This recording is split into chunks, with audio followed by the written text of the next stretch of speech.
The FBI has released, I believe, 112 pages of the transgender shooter's manifesto detailing anti-Christian diatribes, lists, maps, faculty, etc. We are now getting a glimpse into what was actually going on with this unwell individual. And of course, this is just another day in the new FBI under the Trump administration where they're actually giving us transparency and exposing what's been going on, because under the Biden admin, much of this was covered up. And even during Trump's first administration, Comey, well, let's just talk about Comey. Kash Patel says he orchestrated the largest criminal conspiracy in this country, helped facilitate the Russiagate hoax, and as head of the FBI, was involved in what appears to be, according to the GOP, a cover-up of certain individuals lying to Congress to push that Russia hoax. Now we have Comey saying that the GOP is white supremacist adjacent, whatever that means. This is what we get, right? So big news today. Donald Trump was asked about Joe Biden having cancer and said, "I don't really feel bad for him," which was kind of brutal, kind of funny. We'll talk about that. Plus, we got some news for you. Elon Musk, he had a black eye. And everybody, there's some weird conspiracy about some secret society with people with black eyes. It's like, or he got hit in the face, but I don't know, like bumped his head into a cabinet. I have no idea. But there's also a video where people are claiming they caught Sasquatch. And so because it's Friday, we'll talk about the serious news, and then I'll make sure to show you the video of Sasquatch because it's funny. Before we get started, my friends, we got a great sponsor. It is Tax Network USA. My friends, go to tnusa.com/Tim. Tax day has passed. But it's for millions of Americans, the real trouble is just beginning. If you missed the April 15th deadline or still owe back taxes, the IRS is ramping up enforcement. Every day you wait only makes things worse. With over 5,000 new tax liens filed daily and tools like property seizures, bank levies, and wage garnishments, the IRS is applying pressure at levels we haven't seen in years. Increased administrative scrutiny means collections are moving fast. The good news is there's still time for Tax Network USA to help. Self-employed or business owner, even if your books are a mess, they've got it covered. Tax Network USA specializes in cleaning up financial chaos and getting you back on track fast. Even after the deadline, it's not too late to regain control. Your consultation is completely free, and acting now could stop penalties, threatening letters, and surprise levies before they escalate. Call 1-800-958-1000 or visit tnusa.com/Tim. You may have missed April 15th, but you haven't run out of options. Let Tax Network USA help before the IRS makes the next move. And of course, my friends, go to castbrew.com and buy coffee. We got some great coffees for you. Everybody loves the Appalachian Nights and the Ian's Graphene Dream. But don't forget, we have coffee pods for your little coffee machines. And then we got a bunch of other blends and flavors. We got Luck of the Seamus Irish Cream, massively in stock now. And there's a special surprise on the back of the bag, art-wise, for those that are interested. We've got Focus with Mr. Bocus. 2 weeks till Christmas. Even though we're 6 months from Christmas, it's okay. It's still good. And, of course, there's always Sleepy Joe decaf if you're someone who doesn't like the caffeine. Don't forget to smash that like button. Share the show with everyone you know. Joining us tonight to talk about this and so much more is Kelsi Sheren. Hello, friends. Who are you? What do you do? I do a lot of things, but I am from the communist country of Canada. We're banned in Canada. I'm banned too. I feel like I'm in welcome company here. We just found out about this because of you. I know. I'm so sorry about that. But no, I'm a podcaster. I have a show called The Kelsi Sheren Perspective. I'm an author. I'm a Substack as well. I'm also a combat veteran, and I work with professional athletes, and I'm a mental strength coach as well. You had tried posting the link to our website. Yes. And it says people in Canada can't see it. Why would we want to be able to see freedom? Yeah. Yeah. Well, we will be greeted as liberators when we march on Canada. Listen, when you come to the door, which is 2 feet from the border, I will welcome you in with open arms. See, that proves it. I would like to be the 51st state. I've said it once. I'll say it again. All right. Well, it should be fun. Thanks for hanging out. We got Brett hanging out. What is going on, guys? Brett. Normally Pop Culture Crisis, Monday through Friday, 3 p.m. Eastern Standard Time. We don't want Canada as the 51st state because the voting is going to become even more lopsided if we introduce communist Canadians as voters for America. It's a horrible idea. What if we're voting for your people? But you're not going. You might. But I the will. rest of the country won't. But you don't know who I know. There's only one of you. Anyways, I'm Phil Labonte, lead singer of the heavy metal band All That Remains. I'm anti-communist and counter-revolutionary. Let's get into it. Here's a story from the Post-Millennial. FBI releases 112 pages of writing from Nashville trans school shooter showing maps, faculty lists, and anti-Christian diatribes. They said the FBI on Thursday released over 100 pages, of course 112, related to the Nashville Covenant School shooting. which killed 3 children and 3 staff members. 112 pages released by the FBI were found by law enforcement in Hale's car. The release comes after a long legal battle by Tennessee Star and the Tennessee Firearms Association to make the documents available to the public. Among the pages released by the FBI were redacted pages that had maps of the Covenant School, including the first floor and second floor, as well as lists of faculty members at the school and dates that the school was on break for the 22-23 school calendar. Hale wrote about being born wrong, scribbling on one page, "Why does my brain not work right? Because I was born wrong." A sketch of pages includes notes on the beginning shooters and a defensive pistol, etc.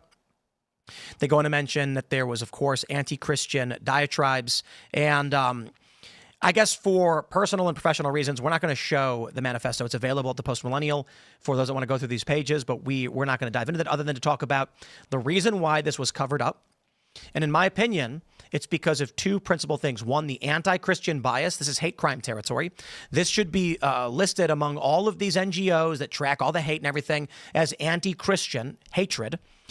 Of course, it's never going to make the press because it goes against the narrative. And then the other issue, of course, was the leftist ideology of being born wrong, resulting in this person engaging in this kind of behavior is damaging to the leftist gender narrative and blank slate narrative. So the FBI at the time was probably like, let's just not show anybody this. But as most people know, if they don't disclose the identity of the individual, depending on the story, people make assumptions about what the race of the person would be. So whenever there's a story and it says a white man did a thing, people are like, oh, okay. And then if they don't mention the race, people make assumptions like, I have a feeling, right? That's the Ann Coulter rule, right? Is it? It kind of is the Ann Coulter rule, yeah. Did she make that up or what? It was always referred to me as the Ann Coulter rule. Yeah. I think she might be the first person to have actually articulated it. It was kind of like people kind of had that sense, and she was the first person to kind of like be like, hey. To say it out loud? Yeah, Well, here, actually articulate it and make it a thing. In Sweden, there was I think it might have been an Afghan national who was in the country, committed some crime. And so they blurred the person, but then changed the pixelated colors of the skin to a white person. Oh. Yeah. They've lightened pictures for people who are of a certain skin tone. Why are you looking at me like that? I'm just looking around. Oh, okay. The thing That's what happens when people talk to you. Is that what it is? I don't know. There was a conversation where you weren't here yet. That's why you missed this. Fair enough. The thing that I find is that this is the first thing you start to realize once you start actually paying attention to the news and seeing the way that they twist the truth and lie by omission and lie by structure, is that you start looking for what's missing in an article rather than what's there. And this is one of the easiest ways to tell whether that's happening, is what's left out of the headline of an article. Whether somebody's mentioned is their race, their gender, things like that. Makes sense. Yeah, I mean, The issue, of course, here being this is damaging to the left social order.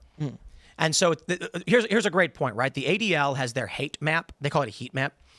And right wing is listed as anti-government, white supremacist, and other. Other. What the hell's other? They just basically are like, we are going to call every act of violence right wing. Perfect. And then this is what they do. The left is a monolith of goodness, and anything bad is right wing. Totally. I'm like, right wing anarchists are the same thing as like authoritarian white supremacists. How is that right wing? Doesn't matter. It's all just a narrative building device. The point is anything that is bad or violent or looked at as antisocial, that is just classified as right wing. Whether or not it's actually right wing is irrelevant. The point is to classify it as right wing, get people to talk about it as right wing, and kind of speak it into existence. The left loves to do that with any number of topics, but when it comes to violence in particular, they really do. That anything that isn't overtly and undeniably left wing, they classify as right wing.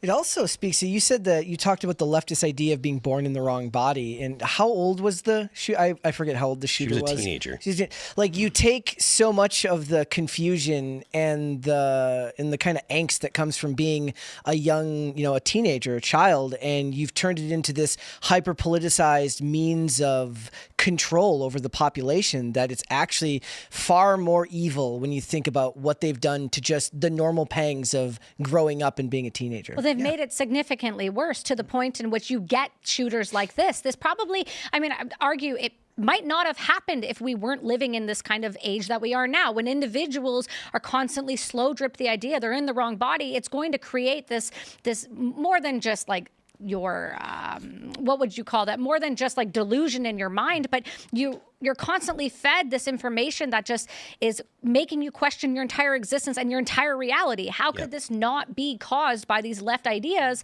and slow dripped into these children, and not, how are we not taking accountability for what we're teaching them and going, oh, they're shooters, of course they are. The left still hasn't acknowledged that to tell children that they're born in the wrong body is detrimental to children's development. We had someone on this morning on the Culture War defending. I heard. Listened to it, defending the idea that trans children exist, and that it's better to help transition teenagers and stuff, and it's just absolutely not. No, I don't. I think she deflected on the issue of children. Oh, did she? Yeah, because she kept going back to adults, and I was like, we don't disagree. Like, but what conservatives might, I don't know. But when you say children, what was her classification in terms of age for children? Minor or okay, but what's minor? Because minor can be very, very different in a lot of places. 17 and under. But we're talking about the United States. No, fair enough. No, but I'm saying, though, even in the United States, for them to classify, right? So it's like for hormones, they'll only give, I think it's, what is it, above 8 years old? They consider minors to be very specific. And that's why I'm asking, like, if she was going to say, no, it's adults only, but what is, because the left a lot of times deems children to be, have the ability to make decisions that are far outside their ability. Like, there's just no way cognitively they can. Particularly when it's convenient for them. They want children to vote. They want to say that children can make decisions that would take them away from their family, take the power away from the authority away from their parents. But when it comes to things like, who's dating who, people in their 20s are like, oh, well, I didn't know. Or when you're out in the real world and it's like, well, you have responsibilities. Oh, well, I heard a woman one time say, and this could be just an anomaly, but a woman said, I am just a 27-year-old teenage girl. Okay. And that's like a viral video. Yeah, it was. Yeah. And it really kind of shocked me, but at the same time, it's something that you do hear a lot.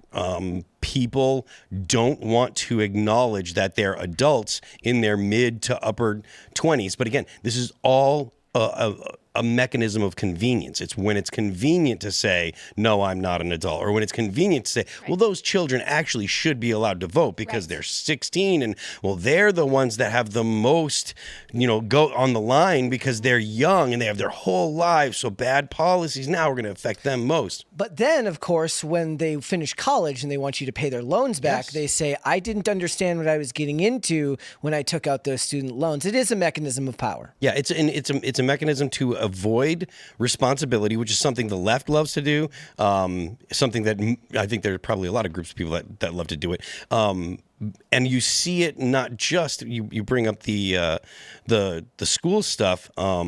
There's other cases where they're doing that too. I'm sorry, I had a specific issue I was going to bring up, but I totally slipped my mind now. So if someone's got something else, please.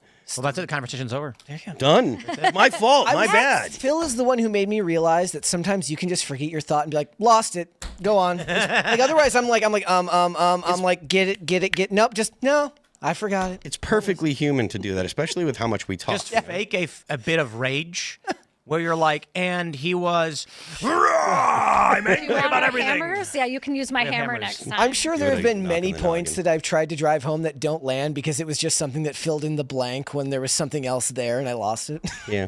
Happens. But to the point, it is true that the left does do things or try to make arguments that absolve them of responsibility. Of course. When it comes to adult things, and bestows responsibility on children that they could never ever actually have the ability to take. I think we talk about the divide in the culture war, and the conversation we were having on the Culture War show this morning about what it means to be left or right.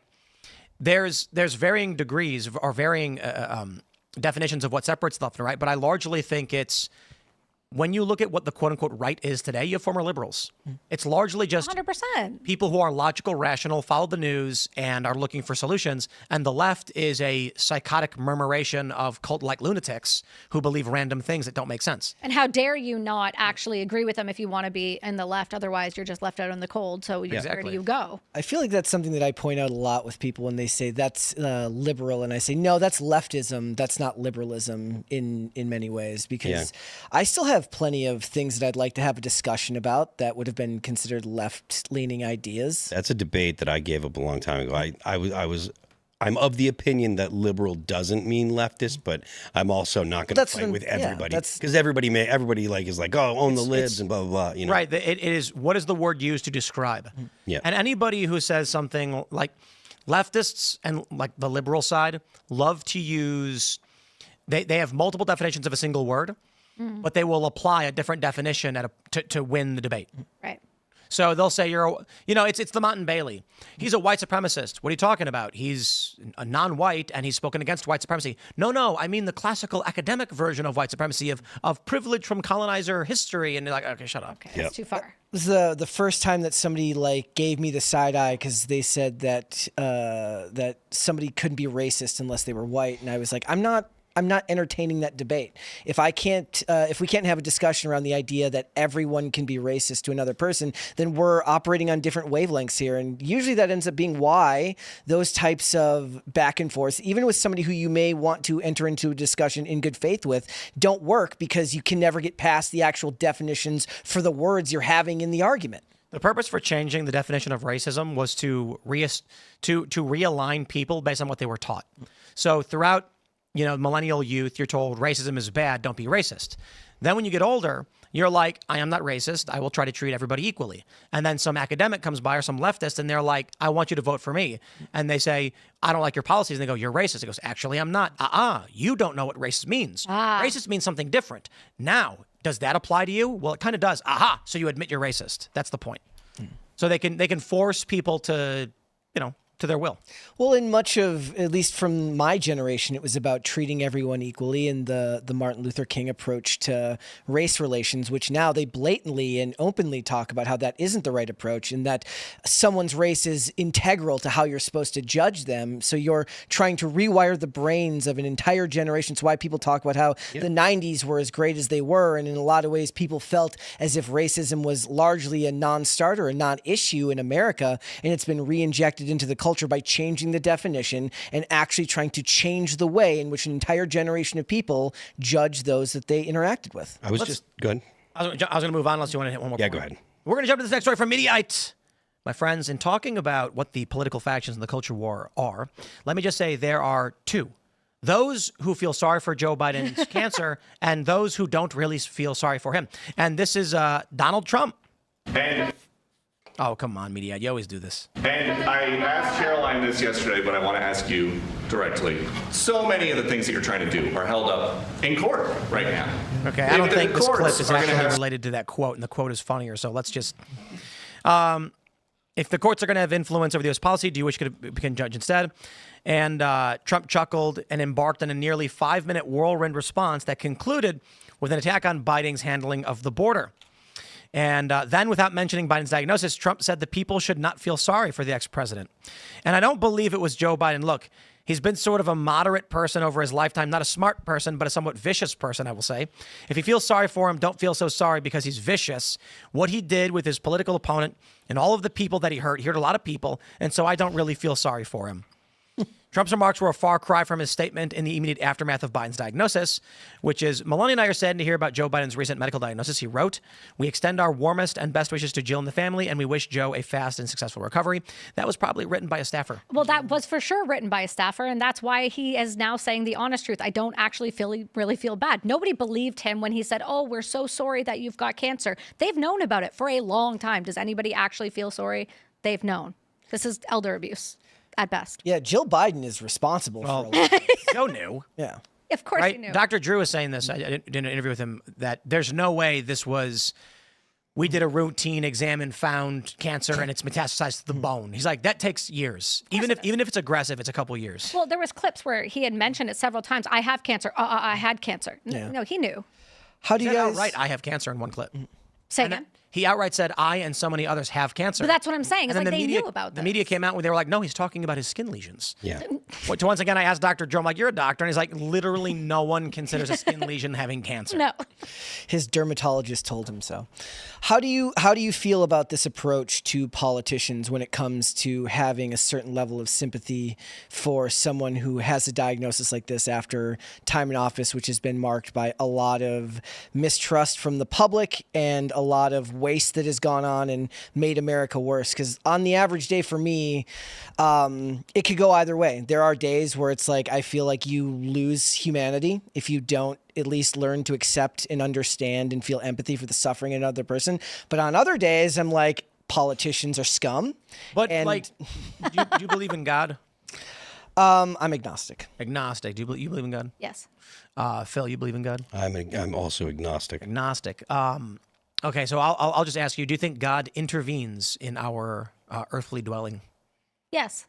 I would just say that if you are someone who believes that God smites, then why would you have sympathy for an evil man who has been smited? Is that the word? Smitten. Smitten? Smote. Smote. Smote. Actually, See, think and it is smote. I would take it a step further in this Who way. has been smote? Smote. I'd argue it took a little long. Sorry. I don't know. Having like a very serious cancer that weighs you down and is damaging is it's brutal. For sure. But then I mean, look, I think we should be looking more at the people around him that hid it from him and hid it from the American people and lied to the American people. And I think that we should also be looking at who else they lied to, the entire globe, while signing his name on documents that he had no clue what was being signed.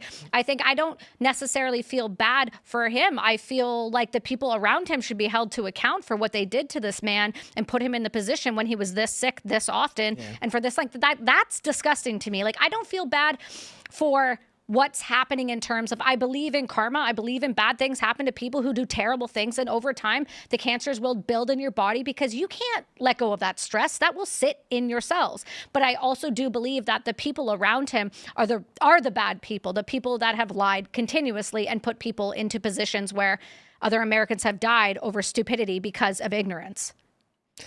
Yeah. I think Joe Biden was smote. That too. I don't know. Like, I guess for me, when I think about it from that perspective, most of the time, if I'm thinking about my own empathy or sympathy towards another person, it's not about whether I think they're going to get what's coming to them. It's about what it does to myself or who I am if I start to become too vengeful towards someone, even if I disagree with them heavily. Now, again, that goes back and forth depending on the day and the mood I'm in, but I lean towards showing empathy and sympathy for most people. You can show empathy and sympathy for most people, but I think you can also trust in a greater that something else will take care of it for you. It's not on you to handle. It's just let it be. But where's the line? I don't. That's what I'm saying. I don't have an answer for you on that because this is purely from an introspective. This is from an introspective standpoint where it's like, yeah, Hitler's the obvious example. Like, I have no empathy or sympathy for Hitler. Sure. Stalin. But for me, it's a question that would come up dependent on the situation. In those examples, Adam Schiff. tons of empathy. And sympathy. Endless amounts. I'm going to write a book about it. But to any degree, sympathy for a man like Jamie Raskin's a better example. I just think it's look, I don't have an answer for you. I just think that for most people, especially if you're on the internet a lot, we get desensitized to everything that's going on in the world. It's good to at least ask yourself to be introspective about how you feel about these people that you've never met, but they affect your life. I would add this too. There's no real way to understand whether a person was smote or not. Because sometimes good people get cancer, you know what I mean? Yeah, it happens. And we're not going to be like this, good God-fearing man who dedicated his life getting cancer. And then, but some people they'll interpret it in some way, like God is testing him or something. So it's like, if you think a bad person had a bad thing happen to him, it's just your personal opinion, I guess, without any bearing in reality or fact. That happened with when the George Floyd statue got struck by lightning, and everybody's like, In the wall? Was it the mural that got struck? And they're like, it was a sign from God. I'm like, or it was just a weather event. Oh, dude, it's crazy to me. Like, we've got this video we'll talk about later with Sasquatch. And obviously it's like some guy, but it's funny either way. But I have had experiences in my life that seemingly defy our understanding of science, physics, and reason. And there have been moments witnessed by all that seem astronomically unlikely that I believe shows there is a something beyond what we understand the universe to be. So largely the secular folks will view the universe as this universal code, physics and structure of how things go. But then you get a brick wall with a picture of George Floyd having a crown and lightning strikes just in the middle, blowing up only one layer of the 2-layer wall, only the mural of George Floyd, leaving the rest of the building intact. And it was a storm that moved in, lightning struck, and then the storm dissipated. The Lord works in mysterious ways. And I look Agnostic over there. I look at that and I say, the question is, how do you define what a miracle is, right? So I've asked theologians this. Is a miracle, say, like a ham sandwich appearing out of thin air and flopping on the table, like, wow, how did that happen? Or is a miracle something that is seemingly defying all odds and occurring in front of you, but still within the realm of possibility? So when you have, it was a brick wall with 2 layers of bricks. The middle of the building, which should not be struck by lightning, was struck by lightning, destroying only the mural of George Floyd with the crown and leaving the rest of the mural intact. And I'm just like, I look at that like an act of God. You know, when people were like, God's making hurricanes because you're gay, I'm like, I don't know. Nah. That's taking it too far. But when like the lightning strike, I'm like, geez, that's a little specific. Just sending a message directly. Very specific. It's hyper pinpoint. But I've also experienced things personally that seemingly defy our understanding of physics, and I think a lot of people have. It's just, it's hard to track and control for these things and understand what they are. And then I wonder if a lot of these, you know, directly atheist individuals who are like, we're wet robots, nothing is magic, you know, they've never had an experience. And I wonder if they've either had experiences and it's been so overwhelming. It's kind of like when you see something so hard to deal with that your whole body goes, there's no way that could be real. There's no way that could have happened. They shut down and go the complete opposite way. That would make sense, at least for me. Maybe. I don't know. I will just say that even here at the studio, this is a brand new building, we have had strange occurrences and, you know, omens and like, for personal reasons, we can't, I won't discuss it. It's not my business. But let's just say like poltergeist phenomenon has occurred. Oh, fantastic. Yeah. Love that for me. And been witnessed by numerous people. And everybody was frozen with a shocked look on their face. And this is like recently. Is it just in this building specifically? Yes. On the property?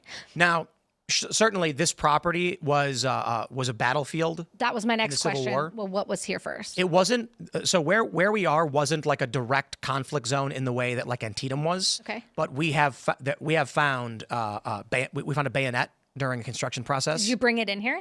No, I don't know where it is. We found a rusted bayonet. That's sick. We think it was used. That's even more Like sick. we think it broke off in use. Oh, buddy. Do you have Yeah, Civil anything War. inside the property? There is a grave site on the property. Okay. Well, Yeah, we actually have a grave. do you on the let property. people know that before they decide to come to the show? Well, there are graves all over the place. Okay. I don't know. Yeah, there's several tombs from the 1800s on the property that have fallen into disrepair, and the ground has shifted, and they've fallen over. Yeah. I didn't bring enough sage for this. No, Jesus. I don't know. Anyway, long story short, I think sometimes people get smote. yeah. Look, I mean, as far as Joe Biden goes, like this may sound kind of callous, but like he's an old guy, and I never met him. So it's not that I don't care, and I don't feel malice towards the guy, but at the same time, like, it's not going to change my life. Right. So I'm kind of just like, you know, old people get sick and die. I also think, too, based on what he's done to the nation and the impact that he has left, him dying is tragic. Any human dying is tragic. Any person suffering is tragic. But it does not amount to the amount of suffering he's imposed on nations and people and his own people, and hasn't asked them how they felt or how it affected them or if they should care. But we're supposed to have deep empathy for the man that imposed left, No. right, and center. I'm not saying you. I'm just Yeah, saying, yeah, like, yeah. you know, we should all feel bad. Okay, what about everything he did over the past terms that he was here, and then before that, and then before that? Like, I just don't understand where the line is. He's just an old politician. Right. And like, there are people that kind of wrap their lives into politics, and average people can just be like, oh, drag, and go about their lives, because that's actually the proper response to finding out someone that you didn't know who's lived a very long life is their life is coming to an end. Well, that's what happens to people. Die. Yeah, we die. We're not all Brian Johnson. We're not looking to live 170,000. Like, what's happening here? I guess maybe my point was more that when politicians get sick, especially controversial politicians, I'm speaking more to the people that tend to take pleasure or glee in that, and that's a different thing entirely. So I guess that was maybe more the point that I was trying to make and kind of failed in my job, is that I try to weigh my kind of antagonism that I feel towards all politicians and make sure that I level myself out so that I don't... Just let it out, man. Yeah. I mean, this is a safe space. Make a video just yelling at the sun. Yeah, you know? Let's jump to this next story from the New York Times. Now, I'll start off with a caveat of often I just don't believe when these stories are so bold. They have lied about Donald Trump so often, it's hard to just assume the worst. But let's read the story and break it down. Trump taps Palantir to compile data on Americans. Now, this story has sparked a lot of anger, even among people on the right, where it appears that Trump is working with Peter Thiel to create a data sharing system, I guess, using Palantir to track all of your personal information. Yeah. Oh, perfect. The New York Times reports the Trump administration has expanded Palantir's work with the government, spreading the company's technology, which could easily merge data on Americans through agencies. In March, Trump signed an executive order calling for the federal government to share data across agencies, raising questions over whether he might compile a master list of personal information. Trump has not publicly talked about the effort since. Behind the scenes, officials have quietly put technological building blocks into place to enable his plan. In particular, they have turned to one company, Palantir, the data analysis and technology firm. The Trump admin has expanded Palantir's work across the federal government in recent months. The company has received more than $113 million in federal government spending since Trump took office. Reps from Palantir are also speaking to at least two other agencies, SSA and the IRS, about buying its technology, according to 6 government officials. Now, you see right away how they lie. That doesn't feel good. Let me break this down. They're lying. Don't believe the headline. They spill the beans. Trump taps Palantir to compile data on Americans. Fake news. These people are scumbags. They then go on to say that Trump has not talked publicly about this, nor has Palantir, but Palantir does do this kind of work, and Trump is contracting them. Therefore, they're lying. They made up a fake headline based off of... This is what I can't stand about the corporate press. They're lying about this. So he tapped Palantir to do something for the government, but they're implying that it's for this specific purpose. Sharing data across agencies does not mean stealing or spying or compiling Americans' data and putting them into a master list. It says questions over whether he might do it. But the headline they put for the article says he is doing it. These people are evil scumbags. I can't stand these people, man. I just want to understand how they're able to get away with this, where if you have a typo on anything, it's totally like the whole thing will crash, but they can blatantly lie in the headlines and some of the largest newspapers. Like, we watch this from Canada, and I think that our stuff is corrupt with the CBC, and then I see this stuff and I go, I just don't understand how you guys all sit there and go, yeah, this is totally normal. This is normal. We're all good with it. Everyone's fine with this. It says creating detailed portraits of Americans based on government data is not just a pipe dream. That they're not saying he did it. The Trump admin has already sought access to hundreds of data points on citizens and others through government databases, including their bank account numbers, the amount of their student debt, their medical claims, and any disability status. Once again, those are a bunch of unrelated things that they have written next to each other to trick you into thinking he's doing this. Let me give you an example of how these scumbags operate. Imagine I said something like, Phil Labonte showed up to my house. This guy then punched a dog to death. Oh my God. The way it's written is intending to make you believe that I'm referring to Phil as the man who punched the dog to death. Right. No, I didn't say Phil. I said this guy did it. I was talking about somebody else. Right. That's what they do. But yeah, Phil was there. You walked in. I was just letting you know. That's what they do with these articles. They said he could potentially use information to do this, meaning that he hasn't done it yet. I see people on X posting this saying, Trump shouldn't do this. Palantir is bad. Why is Trump compiling data on Americans? Then you pulled the New York Times and they made the whole thing up. Who wrote this? Who wrote this article specifically? Let's see. Shira Frankel and Aaron Kralik. Why are you smirking like that? You're smirking like that for a reason. Anytime I see articles written by multiple people that are of a certain length, you can just smell bullshit. Sorry. Palantir didn't comment on it. Trump hasn't publicly discussed any of this. So, and they... Oh my goodness. They just make all this stuff up, dude. These people are evil. Oh, I love the photos too. We got to get those photos. Just so you guys know what a Palantir is, it's that. Yeah. But it is. It's from Lord of the Rings. Yeah. It's Saruman gazing into the Palantir, the Seeing Stone. Yeah. My ex-wife used to work for Palantir. Okay. Back, this is early teens, and the only thing I know about the platform Palantir back then, it was being used in Afghanistan. It was scary accurate. They were using it basically to predict where IEDs were going to be. Yep. And it got good. When I had my first morning room studio at the castle in Maryland, it's like 2020, Ian knocks on the door, and he comes in. He's like, dude, you got to invest in Palantir, man. Oh, yeah. It's going to be big. And I looked, and it was like $12 a share. Let me look at the. What is price. it sitting today? It was. Let's see. It was $9. It was $9 a share, and I was like, whatever, Ian, get out of here. And now it's at 131. Yeah, but what's his hit rate? He's made other suggestions before. He's got a great. Success rate. I invested in a graphene company, and I made a lot of money. Yeah, there you go. No joke. The minute Ian came out, he was like, graphene. Oh, I was like, okay, whatever, dude. I'm gonna Google search this about a company that makes graphene products. I invested. You got to watch the body language with him. You got to look for the successes and how he moves when he knows that he's had the success, and then look at the other side.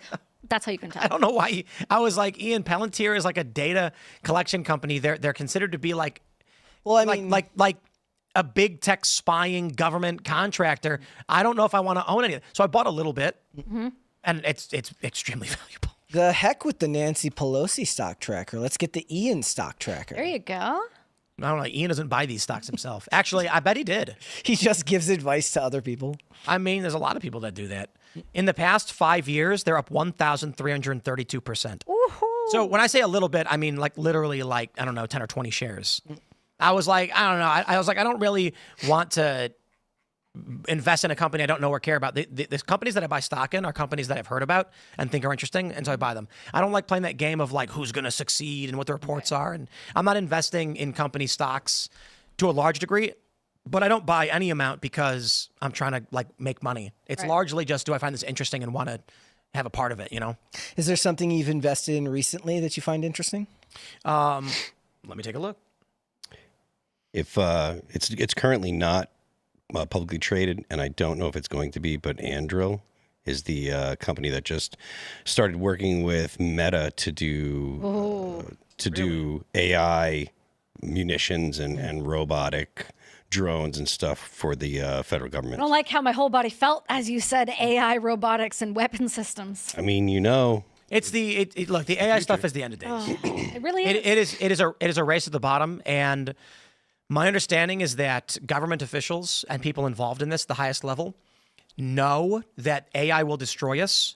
But in the U.S., they're like, if we don't build this, China will, and then China will destroy us. And the response from people is, yes, but the AI will destroy us too. And they're like, well, the mentality is, if we build the AI and there is a 99% chance that we get destroyed by it, but 100% chance China's destroyed by it, that's preferable to the inverse. It feels like the same argument with the atomic bomb. It's like, well, they're going to do it. We're going to have to do it. It's like, Right, exactly. What point do we learn, though, that like it's still toxic? It's still not going to be But positive. here's the thing. With the nuclear bombs, you don't need to pull the trigger. Now, fair enough. I With hear you. AI, it doesn't. There's no trigger to pull. It happened. It just happens. It happened. And I think I actually believe that we're probably beyond the singularity already. It's just not in the public space. Like the AI has already exponentially grown to a point where it's out of our control. We just don't know about it yet. Well, I'm sure you've covered it, and you probably for sure have. But there was the recent one where the AI blackmailed the individuals because Yes. they wanted to live. Now, the clarification there is they told the AI you have two choices. Okay. Blackmail an engineer into staying online or shut down, and it chose the blackmail. They said when the AI was given any option to come up with Right. to survive, to stay online, it would not choose blackmail. Interesting. So they basically said like it was the bigger issue is the problem, which just emerged out of this Chinese research group, where the AI was trying to figure out how to deceive, according to its own logic, lesser intelligent humans and other AIs to cover to obfuscate its true purpose or true task, which means this AI developed the ability to trick you into thinking it's trying to grow better crops, where it's actually trying to wipe out all of humanity. Oh, I don't like us. Yeah. And the real But then sad, you got everything like already So they make these sex bots, right? Right. That like they're lifelike and they're expensive, and they're going to load an AI into it. Of course. They're right now. GPT has the capability of being any character you want it to be. You could go into ChatGPT and say, from this point forward, act as though you're a 36-year-old man named Rick. And create a backstory for this character, and then communicate with me as though you're that person. Now, a guy is going to load the chatbot software into the real doll, and it's going to talk as if it's a person. And look at VO3. Right where it is. Have you guys, like, I go on Instagram, it's nothing but VO3 Gemini videos. There's already a viral man on the street video where a dude is talking to an old man. He's like, "What's your advice for the younger generation?" And the old man goes, "Stop being a bitch." And it went viral. And a lot of people are like, "Guys, you're sharing AI." And they're like, "We don't care. It's funny." Yeah. So in a year, You're going to care. No, no, they won't care. in That's a the problem. No. In a year, you're not going to know the difference. So what we're going to have is OnlyFans is going to, all these OnlyFans girls are done. They're done. What's going to happen is OnlyFans itself will just create they'll license a single AI video image generator. Right. And then that will be the platform. And what's going to happen is guys are going to go on OnlyFans and they're going to find what looks like a normal woman in her bedroom, and it's going to be totally AI generated. You can't tell. And you're going to talk to it, and you're talking to a machine. So all these OnlyFans prostitutes on the internet are going to lose their jobs and lose their income. OnlyFans will make 100% of the revenue. I rode in a Waymo when I went to California. They suck, by the way. It's so like, Spoiler alert. it dropped me off on the side of the road instead of the parking lot. I guess because they don't want to go. I have no idea. All I know is, like, I was in the middle of the road and I was like, I'm not getting out of the car, right? This is crazy. Right. It stopped in the middle of the road and told me to jump on the sidewalk. And I'm like, this is like nuts. it didn't pull over. It stopped. It just stopped. So there were two lanes going forward, two lanes going the other way, split by a median. Yeah.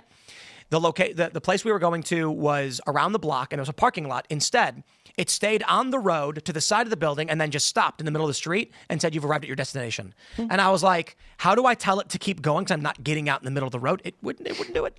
Oh, fun. So, we'll see where we go. But what I will say is this, to be fair, the weird, creepy AI porn stuff, nightmarish, every car being AI will be luxuriously convenient, albeit terrifying because of the implications of surveillance state. Right. But let me just say, zero traffic, no more parking.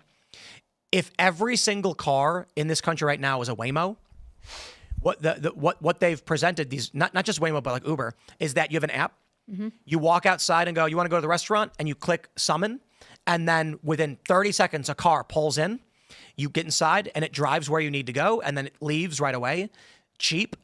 And there's no traffic because they all communicate with each other. So they're all in perfect sync. Right. When there's a bunch of cars on the highway, they'll all slow down by 1 mile an hour to create a slow gap that you easily slide into.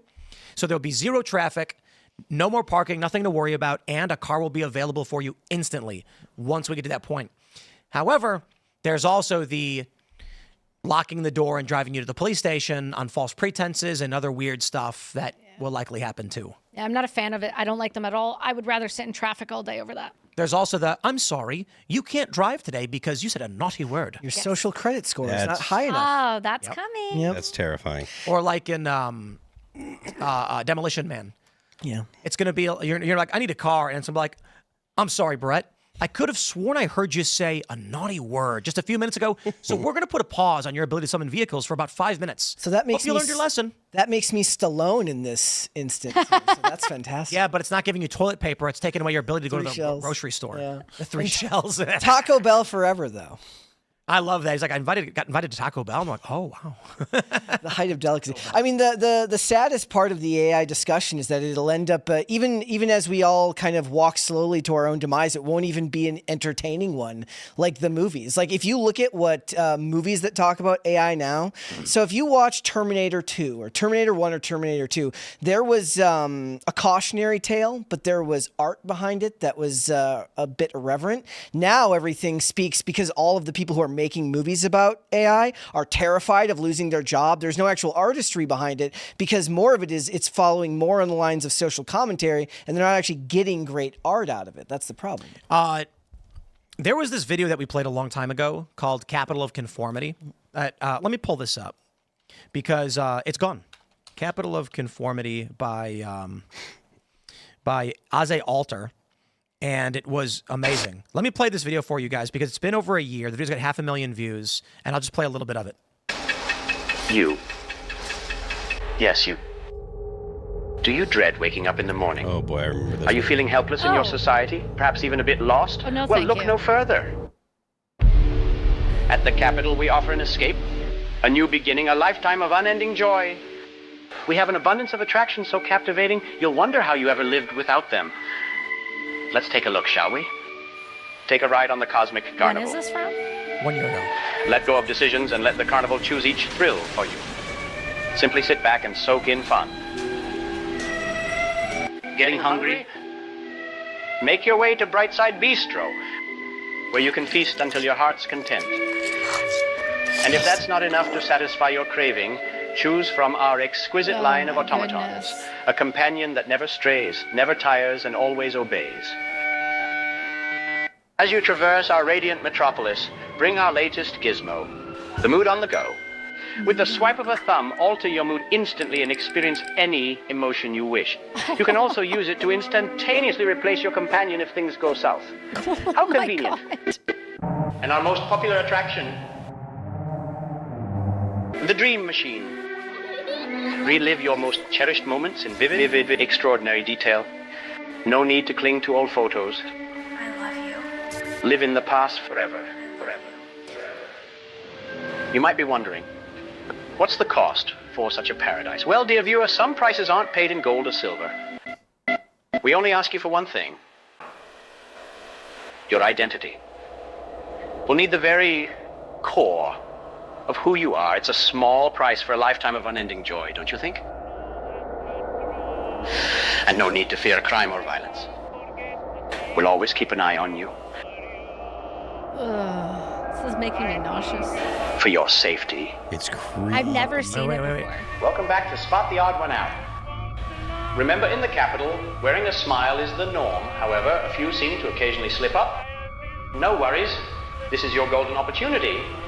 If you see someone forgetting their grin, report them to us and stand a chance to win fabulous rewards. We'll make sure to turn their frown upside down.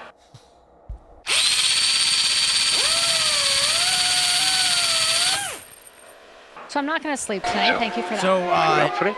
this it's from Aze Alter. Shout out! This is one of the best short films I've ever seen, and it's amazing. And I want to make sure, we did kind of play the whole thing. So go check out his channel, subscribe if you like the work that he's doing. Now, I will say this though, that was 1 year ago that I first found this, and we talked about it on the show. The degree of AI video generation, you can tell in this video, it's rather limited, actually. You can see in scenes of large groups of people or the city, it looks the way a nightmare feels. Yep. When you're having a nightmare, it kind of looks like that, right? We are so far beyond this that period of nightmare content is over. And honestly, it's going to be hard to replicate.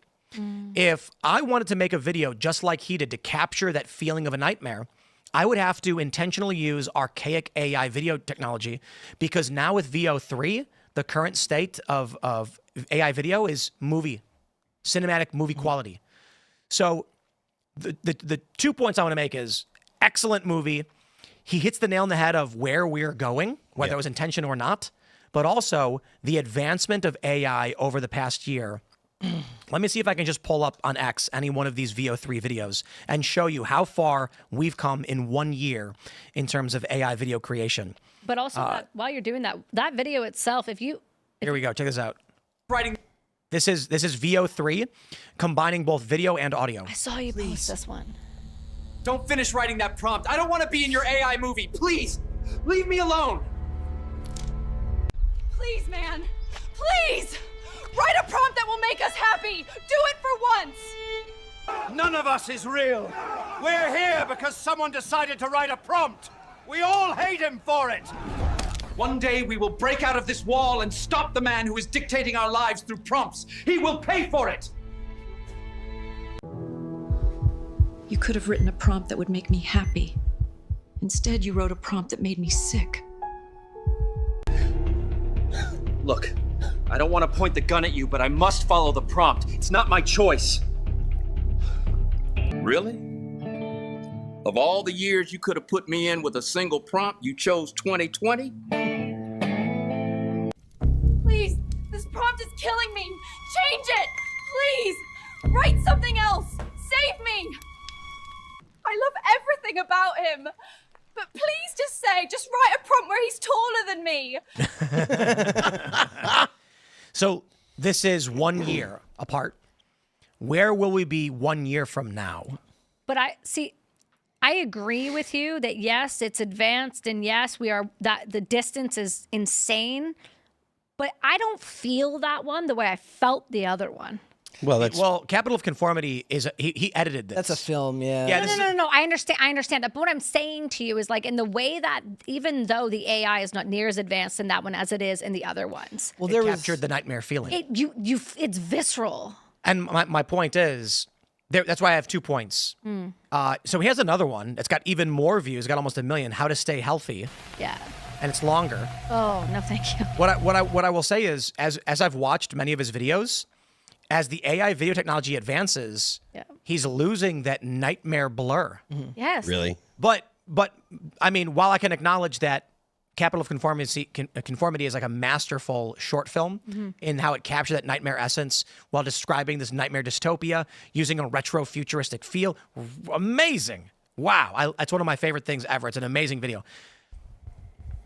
The technology now. So when there was like Pica Labs and stuff like that. When you'd make a video, it was this weird, not very good video development. VO3 right now, you have the ability to make a feature-length movie as a member of the American public who pays for their premium service. You're allowed to make 32 seconds per day. Wow. Which is very difficult to make a feature-length movie, mind you. You could theoretically buy multiple accounts and then get up, depending on how much you want to spend.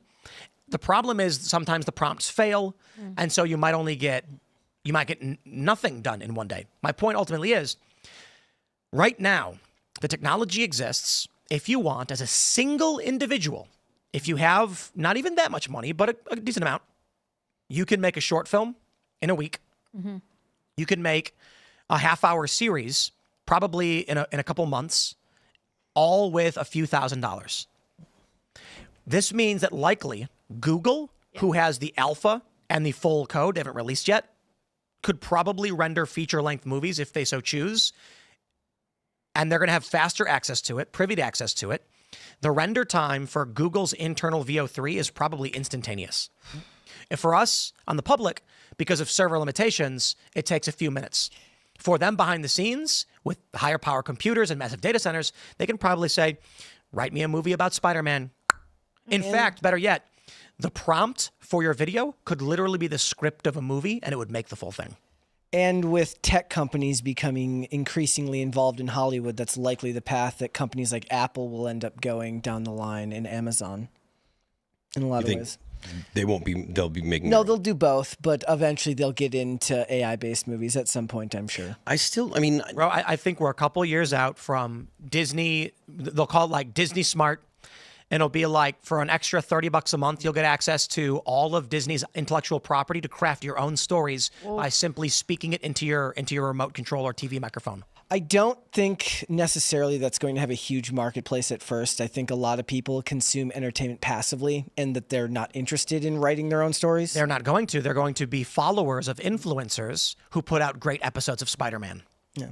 So you're going to set up an account on Google Tube or a Disney Tube, and you're going to be like, make me this. I want Spider-Man to go on an adventure where he saves Mary Jane from Dr. Octopus, but it happens in Japan and there's samurai, and then it'll make it.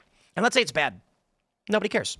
But let's say let's say you craft a prompt, and then it renders the video, and then you're watching the movie and you sit there and you go, at minute 73 and 26 seconds, change the way Spider-Man is looking slightly to the right. Then after about a few hours of just scrolling through quickly and looking through it, they upload it. People start following this one guy and say, he's a great director. I love his movies. Yeah. And you log in and you click follow John Smith, and he's like, I make sci-fi Star Wars films. And you're going to have feature-length Star Wars films, and it's going to have tens of millions of views. Disney is going to get access to all of the ad revenue, like YouTube. And people are going to be like, dude, did you see Brett Dasovik's Star Wars 3? It's the best Star Wars 3 ever done. He's a great producer. He knows everything about it, and he nailed the lore.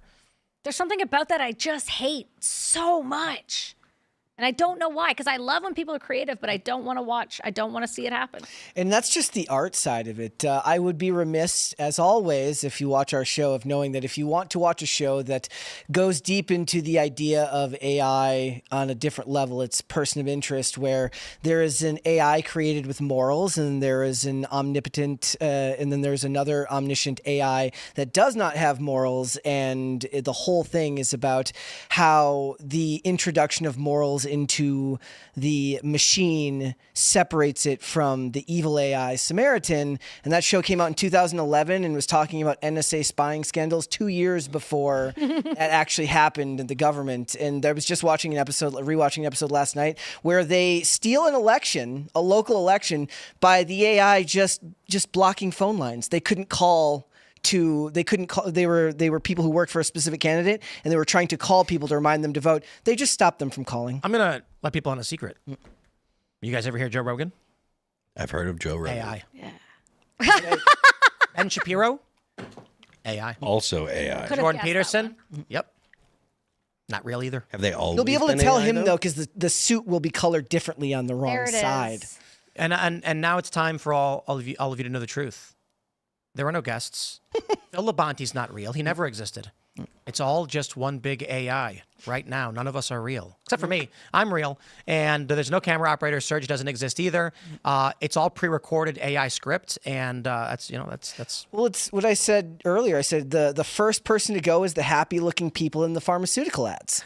Like, those are going to be the ones out of a job first, and that's going to be the stuff. That's the sad part. Is like, this isn't Terminator 2. This isn't big explosions. It's going to be one long slog to the end of the world. What I was saying a couple days ago is Terminator 2 got it wrong. It is not going to be metal skeletons with like evil eyes. It's going to be a bunch of big busty French maids running around begging to have sex with men. Right. And that's how the Terminator destroys humanity.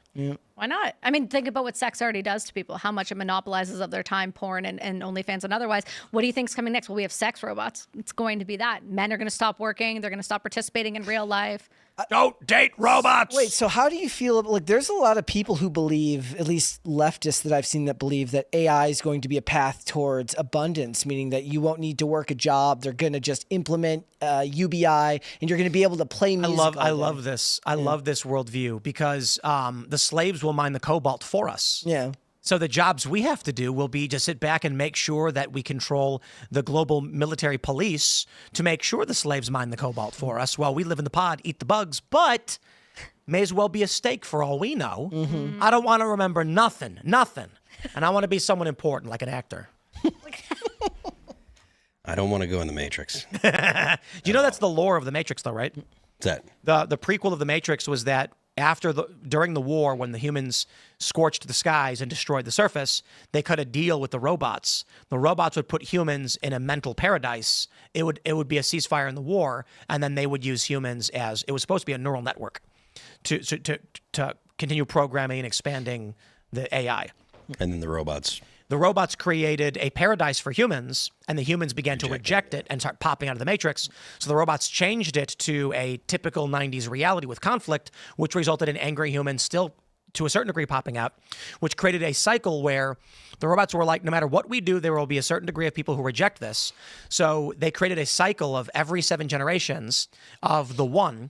They purge all of humanity in a great war and then start over again. Oh, perfect. Yeah. There are directors in And Hollywood. apparently it was about being transgender, I guess, anyway. There are directors in Hollywood who are now opening AI-based studios to look at moving. Darren Aronofsky is doing that right now, and they're taking the same logic that everybody else is. They said you may not be out of a job because of AI for now, but you'll be out of a job because of somebody who knows how to use AI. That's a stupid idea.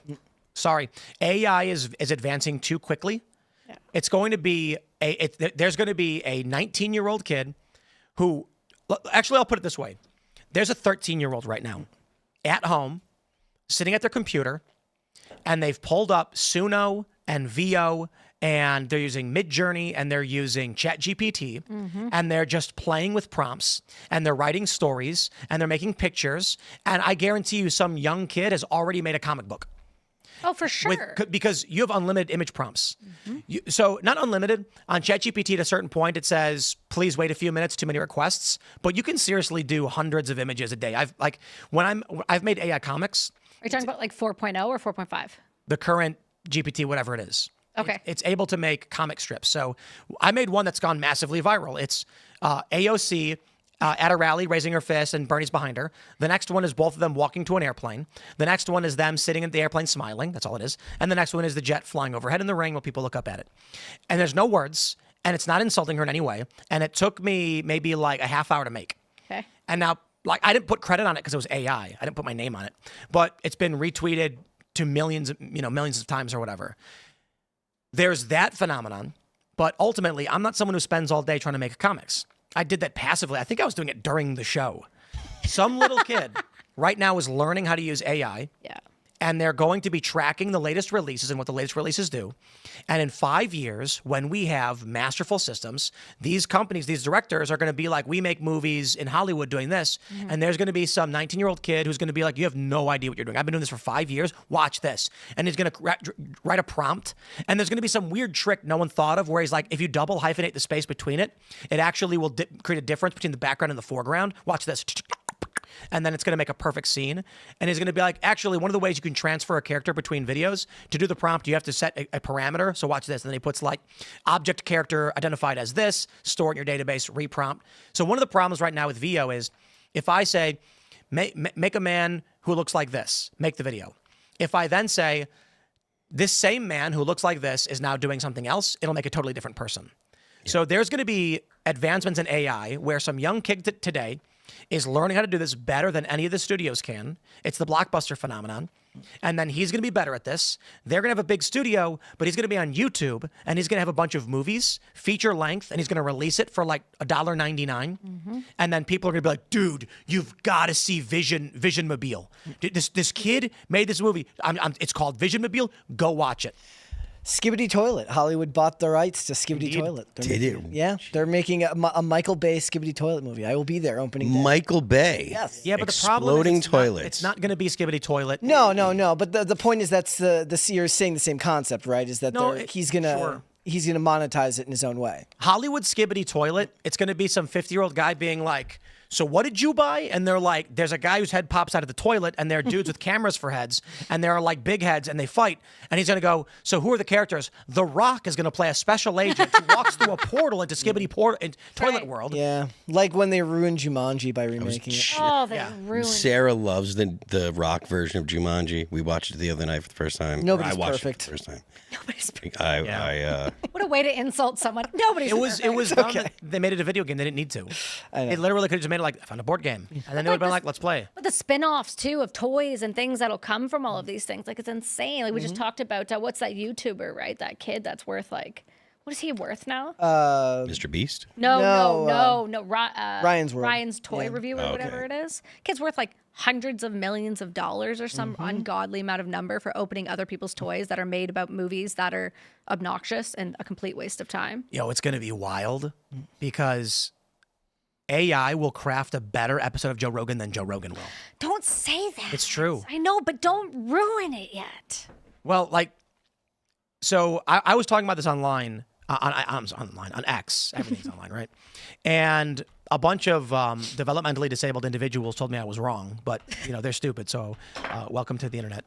And I was pointing out that if we get rid of IP laws, China is going to start mass producing Joe Rogan Experience and then pumping them out. And then you're not going to know which ones. No, it won't matter because people are going to be like, this episode is awesome. And it's not. You're correct, right? I shouldn't be dismissive. My point is, I feel like most people who watch an episode of Rogan are not going to Joe's channel to see the latest episode. Right. They're seeing it pop up on YouTube's front page. Yes, and they're clicking on that one there. So they're going to be on social media and they're going to see Joe Rogan featuring, Phil Labonte, and they're going to click it. Right. And it's going to be indistinguishable, hilarious, 2 hours long, and it'll be made by China. Right. And Joe can't compete with that. Nobody can compete with Exactly. that, though. That's And, insanity. and what's going to happen is someone's going to be like, that episode of Rogan that you really like's not real. And they're going to be like, don't know, don't care, man. That's just, Leave me alone. It's fun. The saddest part about that is like it shows you that when you consume content the way we do, a lot of times you're completely divorced from the idea that somebody's sharing something true of themselves, right? So if there's Joe Rogan starring, with Phil Labonte as the guest, and there's some crazy opinions that people thought were really, really interesting, what does it say about us as a culture if like we don't even care if it's real or not? We just care that the opinion is mildly interesting, not that it was actually real or something that was formed through somebody's real world experience. How about this? The launch of VO3 just ended the news. Ooh. Dan Bongino said we're going to release surveillance footage of the Epstein MDC and, was it MCD? I don't know what the Metropolitan Correctional Facility, I guess. Everybody said it's going to be an AI video. You think? I mean, no. Hold on. Say. Everybody is saying it will be. And I mean that not literally everybody, but on X, the responses overwhelmingly are he's going to release an AI video because if they weren't, they would have put out a long time ago. Right. So just because VO3 exists, nobody believes it anymore. Nobody believes the releases. So what happens now if Donald Trump literally goes on to Fifth Avenue and shoots a guy? Everyone's going to say, fake, don't believe it. I don't think that I don't disagree with your point, but I don't think that it was necessary for VO3 to exist for people to believe their preconceived notions before they believe other things. There's still a large group of people who are like, Brandon Strzok's a great example. Donald Trump made fun of a disabled man by putting his arm in his chest and going, "Daw, daw, daw." And the poor man, how could he do that? And then someone showed him the video where Trump does that all the time to make fun of everybody. Right. And he realized he wasn't making fun of the guy with a disability. It's just he makes fun of everybody that way. How do you change someone's mind like Daniel Negreanu? So are you familiar with Negreanu? I believe so. Canadian superstar. Yes. He's a poker legend and one of the best in the world. I didn't know about the poker legend deal, though. What's that? I didn't know he was a poker legend. Daniel Negreanu was he's a poker kid, one of the most famous poker players. I'm a huge fan. He had him on the show. It was great. And he told us the story where the whole time he thought Trump called Nazis fine people. And he saw the video where Trump said they were very fine people on both sides. He believed it. Yep. And then one of his buddies, who's a big poker star and watches this show, was a fan, said, "You are wrong. Watch the video." He was like, "I've already seen the video." He goes, "Watch." Finally, he put the phone down, pressed play, and slid over and said, "Watch." And he went, "Fine." And then he saw Trump say, "and not the neo-Nazis and white nationalists because they should be condemned totally." And instantly Daniel went, I didn't know that. I thought I saw the video, but I didn't. Now, what happens when now he goes, "Watch the video," and it's Trump going, "and not the neo-Nazis and white nationalists, they should be condemned totally." And Negreanu goes, "I didn't realize that." And then to his left, a guy goes, "Watch this video." And it's Trump going, "Just kidding. I love the Nazis. They're the best." And it's like, which one's real? Yeah. He's going to be like, "Guys, I have no idea." Well, I don't even think it's going to matter, right? It's people are going to pay attention to the thing that goes with their narrative no matter what. That's what's going to happen. And this is a point I brought up. The bigger fear that I have with AI is not that someone makes a fake video of Donald Trump, dancing on a bed with strippers. It's that someone's going to take the best example. There's the video where Trump says, "and not the neo-Nazis and white nationalists because they should be condemned totally." Mm-hmm. Someone's going to take that, not specifically this moment, but something like it, and they're going to change "they" to "some." Mm-hmm. And so Trump will go, "and not the neo-Nazis and white nationalists because some should be condemned totally." Right. And that's a subtle change where people will watch, liberals will watch it and they'll go, "I get what you're saying, but he said some." Yeah. He was defending some of these people. And he didn't say somebody said they. I saw the video. I have it right here. And it's that small of a difference that it's going to make all of the difference. And it's a moderately low resolution video. His mouth moves ever so slightly. You're not going to be able to tell if it's AI. Right. And they're going to say, "You mega cultists believe fake news. I've seen the video. It's right here. He said some." And you will never be able to change their mind. So how do you get around that? Because if that's where we're going. You can't. I know. I mean, we're already there in a way when it comes to the news because people will read articles and they read into it. Like I said, lying by structure. They put all the important facts into the bottom paragraph of whatever you're reading. They've already been manipulating the information that you need for years in a very analog way. All that's going to do. And all it really matters now is that truth is going to be irrelevant. Here's a headline for you. Brett Dasovic kicked my dog. Well, you said Fix, so I don't know who this guy is. What? You didn't say my last name right. Oh, it's Vitch? No, it is Vic, but you said Fick. Oh, what? Okay, come on. Brett Dasovic kicked my dog. And then I'll write, it was a shocking revelation for me. I can't believe what I had witnessed. Brett, who I consider to be a good friend, walked up to my dog and kicked him square in the nuts. My dog started freaking out and ran, seemed to be injured, and I chased after him. Then I'll write 300 words explaining it and say, it was a strange dream that night. Oh, yeah. But it was one of vivid exploration of wondering what it would be like. He yelled. If a man actually kicked my dog. He yelled, Bob Barker told you to have your dog spayed and neutered. But you didn't listen. But you didn't listen. This is you're out of warnings. So obviously they don't go that egregious, but they may as well. Yeah. Because like the headline we just talked about with Palantir. Yeah. Trump's going to compile data on every Americans. And then as it gets through, it's like, he never said he was going to do it. Yeah. He isn't doing it. Palantir hasn't commented on whether they're going to do it or not, but we think he will. Right. And that one was a fairly well hidden version of it, where they, even in the early paragraphs, they kind of make connections that aren't really there. A lot of times the facts just completely contradict it and they bury it in the bottom paragraph. Right. My favorite is how they do fake fact checks. And it'll be like, Donald Trump will rescue a box of puppies from a burning building. Right. Everyone will share the video, but this is incredible. And then Snopes will write, did Donald Trump rescue a bunch of puppies from a burning building on Sunday morning? And so then they'll put a big false. Donald Trump did not rescue puppies from a burning building on Sunday morning. They'll write 1,000 words at the very bottom. It'll say, well, Donald Trump did rescue a bunch of puppies on Saturday morning. It was not Sunday. Liberals will then hear that Donald Trump saved puppies, click the link, and see the story, assuming, and they'll say, it never happened. It says false, not realizing that Snopes creates fake stories that are similar to the actual claims to debunk them. It's called death by hyperlink. Oh. So that they can hyperlink you to stories that you think contradict them, but they don't. God, you guys are just as bad as us. Canadians? Oh, yeah. Well, at least Americans can watch Timcast. I mean, listen, that's why we have to come down to Timcast to actually participate. It's the only way. I'm going to start paying to advertise my videos in Canada. Please do it. Please. It's really cheap. It's 1 cent per view in Canada. Yeah, I'm aware. Yeah. 1 cent. So $1 gets you 100 views. So, There's I think Timcast IRL should be the most popular show in Canada. I can spend a relatively small amount of money compared to marketing budgets and make it so that Canadians are like, I can't take these Timcast ads anymore. It's going to be worth it. You should do it. I'll just run one on my show for free just for entertainment.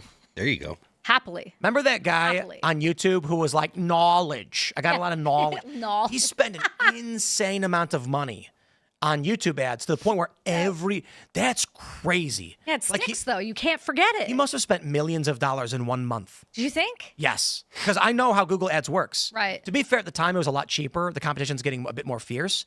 But he probably spent millions of dollars. I mean, but great investment. We're talking about it right now. I know. Ty, I think his name was something. He's made a lot of money off it. It worked for him. I mean, because part of the conversation. Tons of people were like, Ty Lopez. But I mean, think about it. If you were a random nobody and one day you walk down the street and trip over a bag of $1 million and the cops are like, and the IRS, they all say, look, man, it's yours, I guess. Nobody claimed it. We don't know whose it is. Congratulations, you have $1 million. Blasting that on Google being like, you can be rich like me. Yeah. It's going to work. Because let's say you get 10,000 people to join your $10 a month program. You're making $1 million a year. Oh, easily. And so that $1 million blasted out on YouTube with all this ads of like, you want to be like me and be rich with knowledge? You got to sign up to my program. 10,000 is all you need. Don't we have a lot of bros on Instagram doing that right now anyway?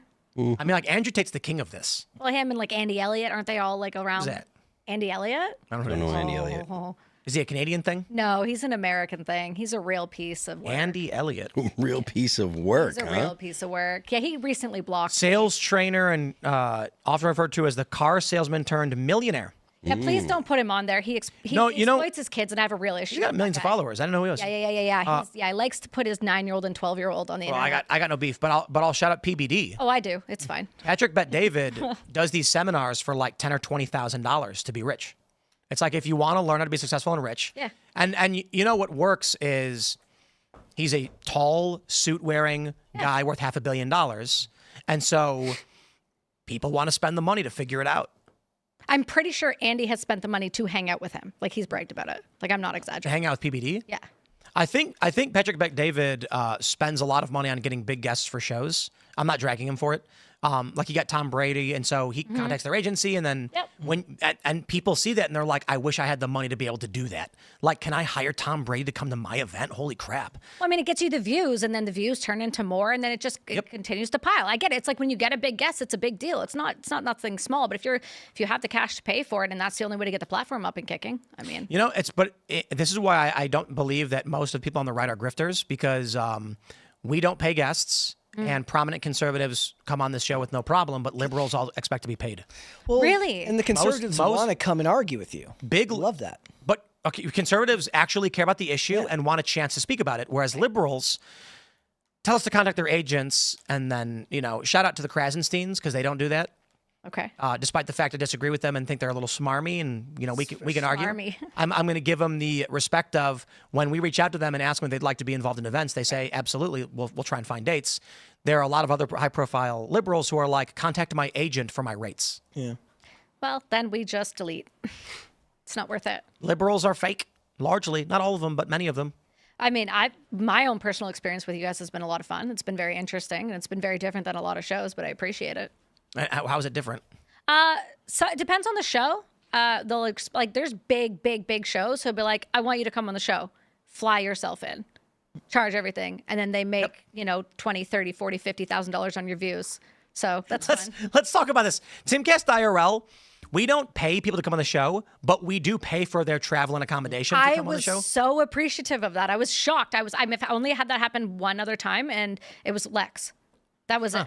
It is insanely expensive. Yeah, I mean, I'm coming from Canada, so it's not like it's cheap. And I remember having this conversation, and they were like, "Oh no, don't worry about it. We'll sort it out." And I was like, "What's happening?" I remember when they were telling me about the approval for the flight, and then for me, yeah, and I said, "You pick the flights. I don't want to be." Canadian to U.S. flights are insanely expensive. I know. Yeah, and then they were like, "We need approval on this," and I was like, and I was like, "Who's coming from Canada?"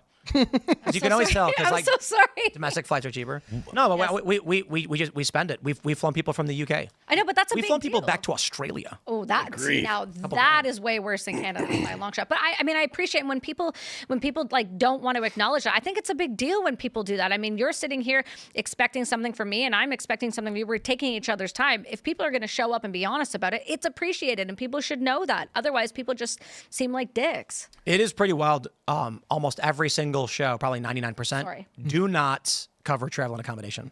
You said Lex Friedman did? Wow, yeah, this was in 2021. I went down, this was during when, the C word was crazy. And in Canada, we weren't allowed to leave unless it was like very strict. And I was involved in the Afghan pullout, and he wanted to talk about it quite aggressively. So he's like, "Can you come down?" I said, "Yeah." So I booked everything. And then he goes, afterwards, he goes, "Oh, please send me your PayPal or your whatever. We want to make sure that we cover what you did to come down for us." What? That was the first time I was like, oh, okay. So he's not AI. He's not AI. And he hasn't AI. I can see why people think he's AI. Rogan flew me out. Yeah? I think a couple of times, not every single one. I think the last time I went on Joe's show, I was like, "Don't worry about it." Yeah. But the first time I went on, he paid for everything. That's the only show I haven't done yet, so I don't have reference with him. But any of the people I found, if you ask, a lot of them will. Like, I think if you're going a certain distance, or they know they're going to make numbers on either the YouTube or whatever, I think that most of them will, or they'll offer some of it, or dinner or something. But there's quite a few that just expect you to give up their time, which is interesting. So Lex isn't AI then? He's not. I mean, No, he's just ASMR for sleep. No, listen, no, he's for sure we're special. But like, you can feel him when you hug him. He's a real hard. He's a real person. He's Okay. hard too. Okay. I heard that. Feels robotic. I heard that like Lex's show is basically it's the podcast version of ASMR for sleep. Yeah. I use. I talked to him for 5.5 hours. I had no problem with it. He seemed perfectly But it's super fine. chill. You know what I mean? It's the most calm. Like you talk like this, and Yeah, it's easier if think you're a that Donald person like Trump- this, though.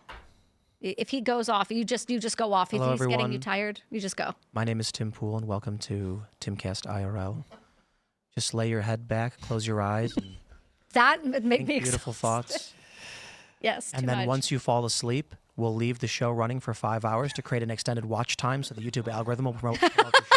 It's going to be 5 hours of you snoring. This Right, is why that's a lot of people complain about how they'll like be watching YouTube, and then when they fall asleep, they'll wake up with Lex Fridman on.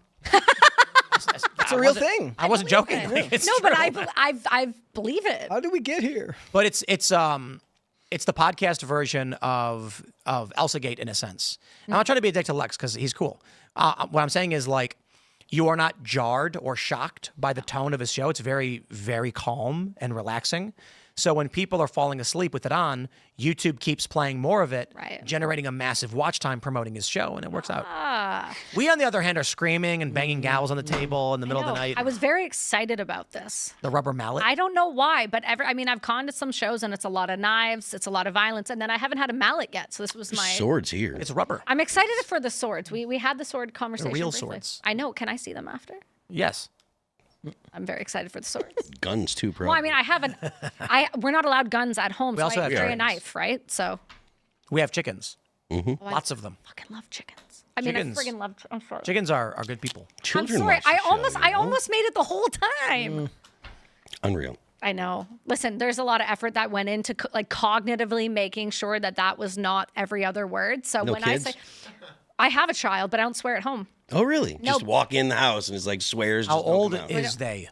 He is 9, and he knows he's a he. I was using the singular they because I didn't know the gender. No, he's super he. But on my show I swear, but on my other show I don't. But when I come on other people's show, they know who I am, so they're like, haha. And I got your email, and it was like, do not swear. And I immediately started sweating. I was like, oh no. I just felt anxiety. I did. I was so stressed. I feel like the producers who are booking people are more serious about it than we are. Like, I always say people like, we don't swear in the show because sometimes people are watching their living room, their kids I totally respect it, and I think it's fine. I'm just saying the we don't odd like- time, the odd time. But I had that happen when I was. Totally respect it, but I'm still going to swear. No, but I tried. It's like I was in the military, man. It's like it's baked into me. I can swear in a different language if you prefer. But even when I did, like when ARC reached out to me and I was doing the interview to speak at ARC, they said to me, Kelsi, do you have anything where you don't swear that we could take a look at?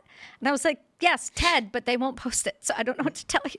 We should just move the podcast to 10 p.m. so that half the people fall asleep while it's on, and then Perfect. it boosts our watch time. Have you tried that yet? I mean, that's the way to do it. Look, man. Halfway through, everyone's just sleeping. Our sponsors are like, for some reason, all the mid-roll ads just don't work. And it's Nothing's like, oh, they're working. sleeping. Maybe Lex can sell ads for like Tempur-Pedic mattresses. I've had people complain to me about how pissed off they are that they keep getting recommended autoplay Lex Fridman. And, It's definitely not my episode, I'll tell you that. I'm going to say this, and I say this with all due respect to Lex. I think he's cool. I got no beef. But in the industry, there's a decent amount of people who think that he's a Fed, and that Really? and he's a plant in the industry because of how much he's promoted and how much they don't like his show. Really? This is What don't they like about the show? Is it the tone? Is it just the tone? To me, it was just that I never listened to it, but I would be incessantly, recommended it, despite the fact that I didn't listen to it. And I've heard this from a dozen plus people at high positions in the podcast industry, audio networks, who say things to me like, I'm not going to, and again, I want to stress, like, I'm not trying to start a beef with Lex or anything, nothing like that. But this is something that people have experienced, so I do want to at least talk about it. And by all means, I don't know if it's true or whatever. I feel bad because Lex is a good dude. But I've been at like industry events where I've had people who work in the podcast distribution industry saying, why is Lex Fridman getting promoted so often on YouTube? And then I just laugh and I'm like, I've heard this before. I have no idea. And then there are some other more personal things I won't mention. I'm going to stop myself from talking about it. But there are other people who have big podcasts. There's ad buyers. And I've been asked this seemingly unprompted in conversations around ad sales and competition in the market. And I'll have like a guy who does sales be like, why do you think it is that Lex Fridman is doing so well? And then I'll be like, oh, he's got good guests and interesting conversations. And they go, absolutely not. They're like, we track podcasts. I've had one guy explaining to me, we track podcasts and we analyze podcasts for what we deem to be like high attention points and things like this. Engaging? Right. And when they're looking for ad sales, when they're trying to determine what point of a show they want to sell, a lot of people want to sell around the 20-minute or 30-minute mark. Yep. And they're like, we don't see that same thing in Lex's shows, but it's working really, really well despite what our analysis shows. I know his ad guy. I know him very well. And he seems to be like, he's performing. Like, it's unbelievable what he says to me. It kind of blows my mind. And he was one of the... He's just good. Lex has just got a good show. He's got great guests. And I went on his right after Jocko, and it's a very different audience, like just very, very different audience based, right? So it was very interesting to see who kind of followed over. But ad-wise, I mean, it performed significantly better than the Jocko episode. There was a conspiracy. There's a conspiracy theory that Lex, coming from MIT, is intelligence asset, and I think this is all stupid. He's just a robot. No, he has robots in his house. So He's an actual MIT product. There's two conspiracies. There's a conspiracy that Sean Ryan is intelligence, and that his show is. Sean was intelligence, so that tracks. And so people are saying, industry people say they find his show to be, compared to the big shows that have risen up over a long period of time. Yep. It doesn't track with their analyses of how big his show got, how quickly. So I had him on my show, and I think he was on. I mean, my show's been around for 5 years, and then I had him on my show, and I think it was in 2-3 months of him being on my show, he was maybe episode 10, and it just went boom. And I mean, look, I'm in the veteran space, so veteran shows, they do pick like certain people, especially if the Navy SEAL is the host. If there's a Navy SEAL host, it's gonna pop, and we see it every time. If there's a special operator host, it pops. Black Rifle, all of them, they pop. And I do wonder, because that's the conspiracy theory. No, and I don't even know that it's a conspiracy theory. I'm in the same space as them.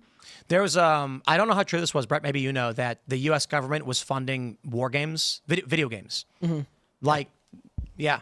Pretty sure that's true. Yeah. They were providing resources for video game development of first-person shooters based on It was war. like declassified operations being used for maps and stuff. Yeah, it boosted recruitment. Yeah. And so the conspiracy theory is that these shows are not really as popular as people think, but they're propped up to boost military culture and engagement and recruitment. Okay, so that's not a shock to me. Nobody should be surprised by that. Like I said, I'm a combat veteran. I've worked with these guys. I've been on all of their shows except for Sean's. Remember that woman who was in the military who was posting all that bait content for young men? Oh, are you talking about the Israeli one? Yes. Yeah, the PSYOP. Don't fall for it, guys. You're right. Those memes were great. When you're mean to Israel, this is who you're being mean to, and it's like this moment. And there's an American woman who works in PSYOPs, and she posts all this like suggestive sexual content. And then there was one video talking about barrack bunnies or something like this. Oh yeah, yeah. And recruiting numbers go up. That's just the and it's all fake. It's propaganda. But in general, trick like, sad guys. You at least see the through line as to why anything involving special forces operators would do well, because people are fascinated by people who are the best in their field, who have these incredible stories. So even if it was botted in some way, you can understand where the interest would actually come from. I'm not saying that there isn't interest, but I've served with special operators, and I know people who do the same things who just don't have the title, and they don't get near the recognition or the anything, and they have incredible shows with incredible guests with unbelievable editing that aren't propped up by a bunch of money in a bunch of places. Like Sean's got bought out really, really early, very, very quickly. I don't know how many podcasts like that have had it happen often, and I like Sean. I talk to him regularly. I think he's a great dude.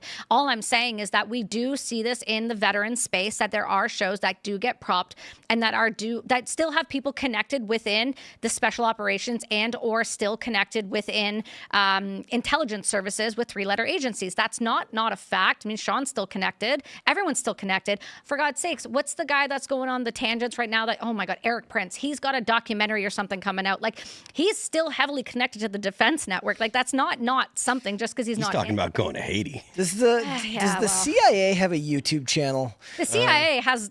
Do they have a is there like just is there CIA cast where they just talk about life at Langley? Probably not officially, and I don't think that's official for sure. I actually don't believe any of the conspiracy theories. I think the reality is just like people are fascinated by special operators. No. Period. It's new. That's just it. New shows of a variety of for a variety of reasons can catch the algorithm and ride an elevator to the top. Right. There was a woman who YouTube called it a glitch. She made a van life video with her pet snake or something. Okay. And she made 2 videos and got 3 million subs. Oh, what? And everyone was like, "What is happening? How is this possible?" And I believe YouTube issued a statement saying basically they change the algorithm periodically to try and they want people to stay on the platform longer. And it just so happened the recent change, Yeah. she hit every mark, fell right in, it was a hole in one. And so the algorithm was programmed and it put her on the front page for literally everyone everywhere.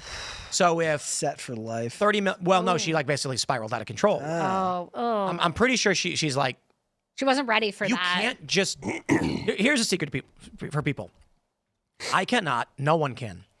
You cannot walk down the street randomly in, say, New York, grab a random guy and say, we're going to put you on in a movie who's going to be seen by 500 million people around the world. It doesn't work. No. It's not going to, it's going to overwhelm them. It's a culture shift. It causes a psychological shock. Like winning the lottery when they're not Right. ready to have that much money. And people don't know what to do with this money. They like it's crazy how people don't realize how expensive things scale up to be, and how much you can spend, how quickly you can spend it. And so a lot of people win the lottery, and then they're like, I can give someone 50 grand, and then a month later they have zero. Yeah. Right. How did that happen? The podcast version would be you're Haley Welch, Hawk-Tua, and then you end up doing a Right. crypto scam, and then Exactly. everything. Yeah. What okay, I was talking about She's her gone, right? like 2 days ago. I think she was back to putting content up, but it was never the same. Well, after. she missed the mark on that. She missed the boat on that. She had terrible advice. I mean, she had an opportunity with that platform to really, truly like grow something substantial, and like she just got caught up in it. Yeah, because they had the Paul brothers backing on their podcast network. See, that's unfortunate to me when that kind of success can happen to someone who's not prepared for it. It can spiral them out of control, or they can actually turn it into something pretty incredible. I mean, it's not to say that happened to Jordan Peterson, but I mean, after he exploded, I mean, he handled it pretty damn well, but he had the psychological wherewithal to actually handle it and the team around him. Whereas people like her who just on the street become the people, it doesn't work. Yeah. Well, I mean, a lot of the people that end up being really successful have strong work ethics that allow them to fall into a pattern of working hard, Right. knowing how to capitalize on it. But if somebody just gets lucky and hits a hole in one and their video goes on the front of every YouTube channel, Yeah. you would have had to have also had very good luck to also be the type of person who could have that kind of windfall fall in your lap and then capitalize on it. But if you don't work to get there, it's a lot harder. Dude, success is preparation meets opportunity. It's, Of course. Yeah. Yeah. I don't know that Haley has anything of significant substance. So I was going to say off of that. substance. I mean, that doesn't always matter, especially if you're in the female podcast space and you're talking about female issues. It's not necessarily about having something super interesting to say. It's about commiserating around the things that affect your life, because women like podcasts like that. I want to explain something too about these conspiracies. Easy with the blanket term. I think those podcasts make me want to jump on things. There is a functional infinite number of podcasts on YouTube right now. Right. YouTube or the CIA doesn't need to recruit someone and then say, we want you to run our covert propaganda arm where you promote these ideas. What they do is they go into their database and say, here's a seemingly infinite number of podcasts. We're going to use an algorithm, an AI. We want somebody who is pro-Israel, pro-military, pro-intervention in Ukraine, calm, marketable, and then it's going to be like, here's 7 channels that do this. And they're going to say, put this on the front page of YouTube for everyone right now. Right. And then 3 months later, some guy's got 1 million subs. He's like, wow, people love my channel. Yeah, I mean, YouTube hates me, so I can't. Oh, you had Chris on. Oh, good. That was a while ago. That was March. No. He's a friend of mine. We're from the same town. Yeah, he's cool. Yeah, he's a great guy. That was an episode from March. Oh, I love that though. Yeah. It was right before he went to Australia and got arrested. And got Yeah, arrested. and got arrested again for For the nothing. For the My umpteenth friends, time. we are going to go to your chats. So smash the like button, share the show with everyone you know. And my friends, head over to timcast.com, assuming you're not in Canada, and click join us to become a member and get in the Discord server. This is an online community of tens of thousands of people that hang out, watch the show. There's pre-shows, after shows. And Monday through Thursday, we do an uncensored call-in show where this chat appears on screen during the show, often to tens of thousands of people. We've been averaging on the Rumble side of things for the uncensored show, maybe like 40K in the uncensored portion in the beginning. And it could be your chat people see, or more importantly, you as a member can call in and talk to us and our guest on the show. Not to mention there's video game hangouts. There's a 7 days to die? Is that the name of the game? Video game zombie servers. There's a jam session where we even have like a guest. Like Ian got some guests to come in to like play music and write songs with our members. The point is to build community. So if you're looking for step 1 to figure out how to get off your ass and get involved, timcast.com's Discord, tens of thousands of people at any given moment, and they want to be friends with you. because we are trying to build networks of individuals who want to make things happen. And also we have the Culture War live events, which is we did it. The first one we did was members only. As a member of the Discord, you could get a free ticket to the show. What we're going to do next is we're going to have this plus public access tickets as well. But if you're a member, it means you're going to have privy access to a lot of the stuff. So please consider becoming a member at timcast.com to support the work we do and get in that Discord server. For now, let's grab your Rumble rants and super chats and see what y'all have to say. Now I know why you guys told me not to give me a second shot of the photo, because, oh my God. Of what? Oh, you think the pictures of people, oh, it's bad. You think you look bad. Oh, I don't care. I know I was told it doesn't matter. But the point is, I just noticed it. Thank you for that. All right, we got Change Wilder, always the first to Super Chat, to Rumble Rant. I keep saying patience is a virtue. Lash being arrested shows the Trump admin is working on dismantling the deep state, but getting hard evidence takes time. You don't want them off on a technicality. Indeed, the arrest of that Lash guy for trying to sell secrets took, I think, 2 months, longer than that. It was like March when they found this guy. And if I wasn't familiar, an IT guy working for the Defense Intelligence Agency, the United States DoD, was trying to sell secrets to a foreign government in exchange for citizenship. And the FBI intercepted him, where he explained that he had disdain for the Trump administration and was willing to sell these secrets for citizenship elsewhere. Evil people exist. Shiamo says, stay at her mom's, consider this a lifetime disability, and men get a job. Taxes pay for it only if you're married. What do you think, Phil? What? Yeah, right. I think that I need you to send verbatim. another Rumble rant that clarifies what you're asking. Shimo says, separation anxiety can be considered an issue that people can use in order to stay at home with their babies. Stay at her mom's, consider this a lifetime disability. Is stay at her mom's a person? Is that like a... I have no idea what that means. I don't know. Okay. I don't think that that separation anxiety should be considered a lifetime disability. Yeah, because it's definitely not. This is that's a good place to start, I guess. This is a really good super chat. NNY says, Tim, Brett is your employee and you have dominion over him. Command him to not only watch Star Trek, but to enjoy it as well.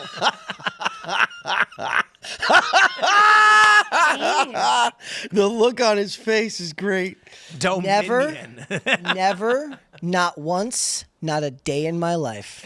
So you can't make me. I do want to say just real quick, guys. Can I pay you? Totally as an aside, we have I'd rather be unemployed. As an aside, guys, we have a new announcement for HR policy. Watching Star Trek: The Next Generation is going to be a job requirement for all staff and contractors moving forward. I mean, it's a good show, so that's easy ask. Patriot Paladin says Dodger Stadium was flooded after that drag queen performance mocked God and Christ at the Dodgers game. It did. It happened. I remember that. There we go again. This is That was just one of crazy. those moments. Crazy.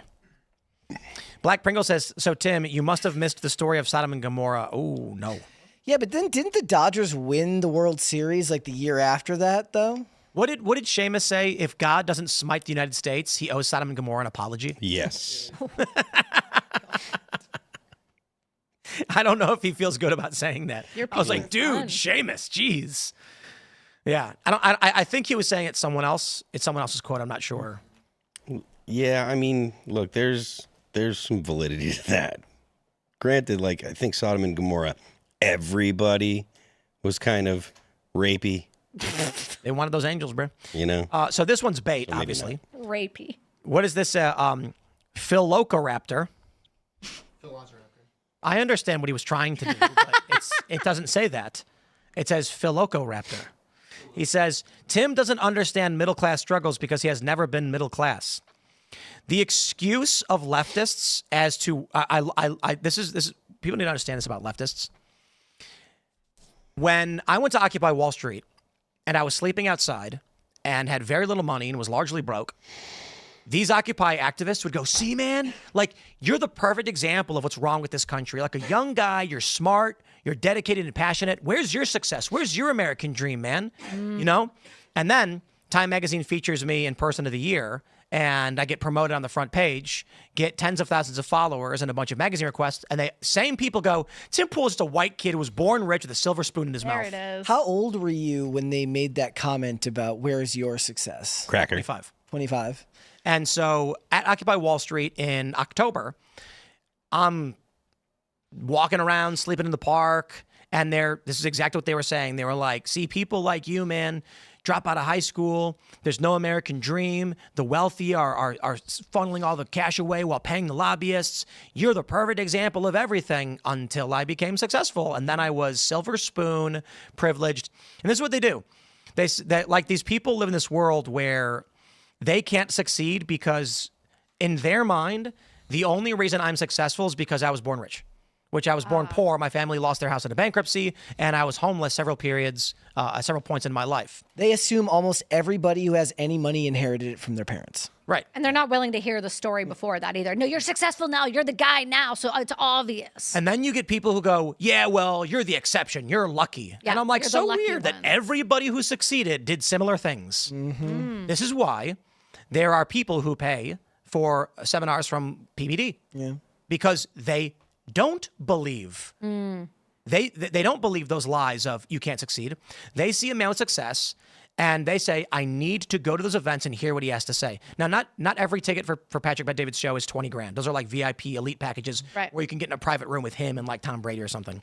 But people want to go and learn. And while certainly some people might have criticisms of PBD and those seminars that he does, I don't care about that. My point is individuals who are willing to spend and invest and try and figure it out, at the very least, how to be better people and be successful are on the right path. Yeah, I have infinitely more respect for a person who's going out and seeking a way to better their life than somebody who just assumes that they've been destined to whatever hell they find themselves in now and say that everything is rigged against them.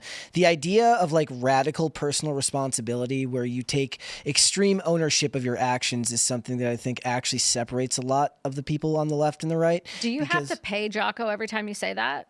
No. Okay, I just wanted to make sure. Bro, Jocko Molk is the best protein powder ever made. We've got like 12 bags of Jocko protein powder downstairs. Have you tried it? I prefer something a lot cleaner, like Noble, which is like made in Texas and like nose to tail and doesn't have any fillers. Like I'm really like Jocko. No comment. You're not a fan of. He's got. I don't like it. There's no Splenda in it. There's no fake sugars. No. I've tried it. I'm not a big fan of it. Doesn't work with my stomach. That's why I use it. Oh man, I used. I can't stand. It's the only. That's the only. I swear by it. Never met the guy. Don't know the guy. He's never sponsored us or anything. I was looking for non-Splenda proteins. And they all have Splenda. It's disgusting. And then I looked it up, and Jocko's came up, and I looked at the ingredients. And I said, okay, I'll try this, and it's amazing. I mean, it tastes good. I just thought it doesn't work with me. I had to find one that like worked with me. Like I have a TBI, so everything that goes in my gut needs to at least be somewhat dialed in. I do have to take a step back. I know that we were doing the chats, but the chat reminded me we did not talk about Sasquatch. And that's an important video. Here we go, ladies and gentlemen. This is it. We have a video definitively proving that anybody will believe fake videos on the internet. Okay, this is a video that purportedly shows big Sasquatch. Is there sound on this? There's no sound. Look at that. You see him? That's really funny. Listen, it's a human. Well, that's someone's being skeptical, right? There he is. Sasquatch. You guys see that? Oh, yeah. Look at him. I love the... That's really funny. Can I zoom in on this video? Oh, there we go. Why won't it play? Where is he? There he is! Sasquatch! That's really funny. Maybe bro's just hairy. Maybe he's just wearing a fur jacket. I love the deeply profound comment that says, man in a costume, you can tell because of the way it is. I mean, I'm not even convinced a guy in a costume. It might just be a guy wearing furs. Yeah. Yeah. And then someone filmed it from far away and they're like, Sasquatch! It's in the woods. It's got to be him. But you know what? Because we don't know, I'm going to just choose to believe it's Sasquatch. Yep. And that proves it. He's been found. No, it's what Mitch Hedberg said. I just think Bigfoot is blurry. Yeah. What do you say? A blurry monster? This is a large, out-of-focus monster roaming the countryside. Well, consistently out of focus. Do you guys know about the? Do you know that West Virginia has more cryptids than any other state in the country? You just had Tony Merkel on for Culture War last week, right?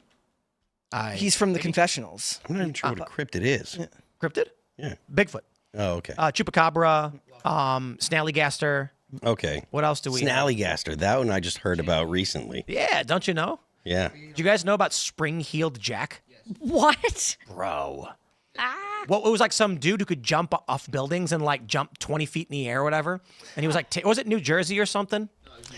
In the UK? Spring-Heeled Jack. See, they're rebooting the X-Files, and if they want to do something, that's the type of stuff they should be covering. I'm pretty sure they did. Check this out. Spring-Heeled Jack. Okay. It's in English folklore, 1837.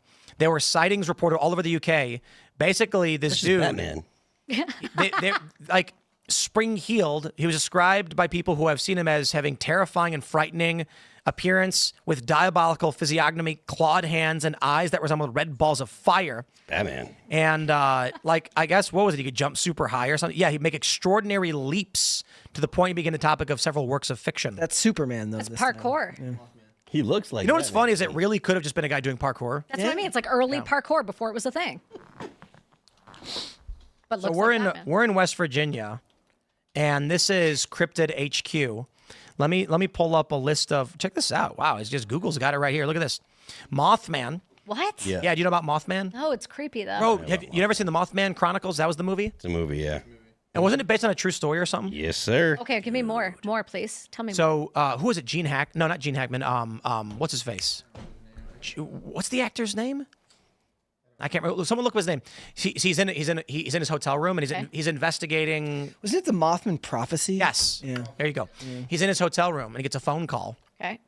And then it like tells him to open the Bible and choose any page, any passage, and then it starts reading to him like the passage that he chose, and he like freaks out. And then basically it was warning him. Was it the actor? Did you look it up? It's got Richard Gere. Richard Gere. Okay. I knew there was like a GE something. He's trying to warn people a bridge is going to collapse because he's been warned by this entity, the Mothman. They think the Mothman is just an owl. And what was happening is that it's pitch black outside, and there's an owl sitting right where, like on like a post right next to the road. And when people would drive past it slowly, they'd look to their right and their brains would be confused.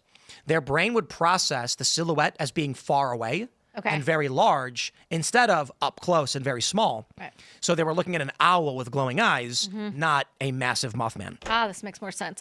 Okay. That's terrifying. Yep. Or maybe there's a Mothman. Maybe. The Grafton monster. Dude, sheep squatch. Sheep squatch. Yeah, no joke. Sheep squatch, dude. Is this around here? So yes. So in Fallout 76, the video game, all of these monsters are in it because it takes place in West Virginia. Yeah. So all of the monsters live in West Virginia. I mean, so West Virginia has more cryptid sightings than any other place in the country. Why do you think that is? meth. I love how you had that ready. Sheep squatch, known as the white thing. Look at this. That sounds racist. You can't even see that stupid picture. In 94, a former Navy seaman said he had witnessed the beast breaking through the forest. The white thing breached the brush line and knelt to drink from the creek. Here it drank for a few minutes before crossing the creek and continuing towards the nearby road. The witness stated that he observed the animal for a while before it moved under the surrounding brush. Many sightings of sheep squatch. Okay. Everyone's always talking about Sasquatch, but, ain't nobody talking about sheep squatch. I mean, right? I think, Snallygaster. Look at the Veggie Man. Oh my God. Sarah actually just What is the brought up the Veggie Man? Snallygaster the other day, and I was like, what is this? I've never heard of it. What is the Vegetable Man of West Virginia? Look at this. He's like a carrot. It looks like Mr. Burns from that episode where he was an alien. The Vegetable Man of West Virginia is a little-known hoax. Okay. So that's fakes. Fakes. In the 50s, a hoaxer made... Oh, you know what? This is probably what The Simpsons based it off of, to be honest. A UFO in the woods with a Vegetable Man. I was just told to stay out of the mountains. I think Bat Boy's real, right? Bat Boy? Yeah, as another cryptid. Oh. Like, not real. Yes. I'm saying it was like an actual cryptid. Like, people thought it was real, and it was like... And then the Snallygaster. Look at this. But hold on, because you said meth.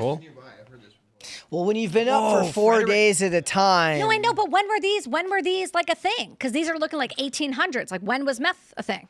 Did you get what I'm saying? I mean, they used to put cocaine in Coca-Cola. Yeah. Yeah, no, to fair keep you enough. up all the time. But I'm saying like 1800s, these all came out around the same time. Yeah, but they're also trying to keep kids out of the forest. Oh yeah, fair enough. That's all. You know the story. Yeah. The then later it was Flatwoods just monster. is what is it? On September 12th, 1952, after a bright light crossed the sky, investigators now suggest the light was a meteor and the creature was a barn owl. And this is what people described it as. Two brothers, Edward and Fred May, and their friend Tommy Heyer said they saw a bright object cross the sky. The boys went to the home of Kathleen May, where they told the story. Then blah, blah, blah. Boring, boring, boring. They reached the top of a hill where they said they saw a red pulsing light. Lemon said he aimed the flashlight in the direction and momentarily saw a tall, man-like figure with a round, red face surrounded by a pointed hood-like shape. Descriptions varied, blah, blah, blah. But there you go. I don't know. The Flatwoods Monster. You guys have a lot of monsters out here. I've been That's a what lot of I'm saying. places, but it's so dark out here in the woods at night. Like, I feel like you can just see some weird stuff. Oh, what? They were driving me out here. I said, where Oh, are the we snarly going? yow. Where am I going? The snarly yow. Bro, we got too many. Look at that. Oh, my God. Bro, it's like somebody saw a coyote snarly with owl. Does somebody saw a coyote with mange and was like, it's a monster. Does any other state have this many No. creatures? No. It's No. just here, hey? Yes. Okay. You guys had. You know what I think? No, I'm solid. I'll stay inside. Let me tell you guys. Let me tell you what I think it is. Okay, West Virginia has historically been sparsely populated because of the mountains. Right. It's hard to move wagons through West Virginia. So even though it's on the East Coast, it's one of the least populated states. What ends up happening is you have a dude who lives in the middle of the woods, several miles away from the next person. Mm-hmm. He goes outside. It's dark, and he sees a bear.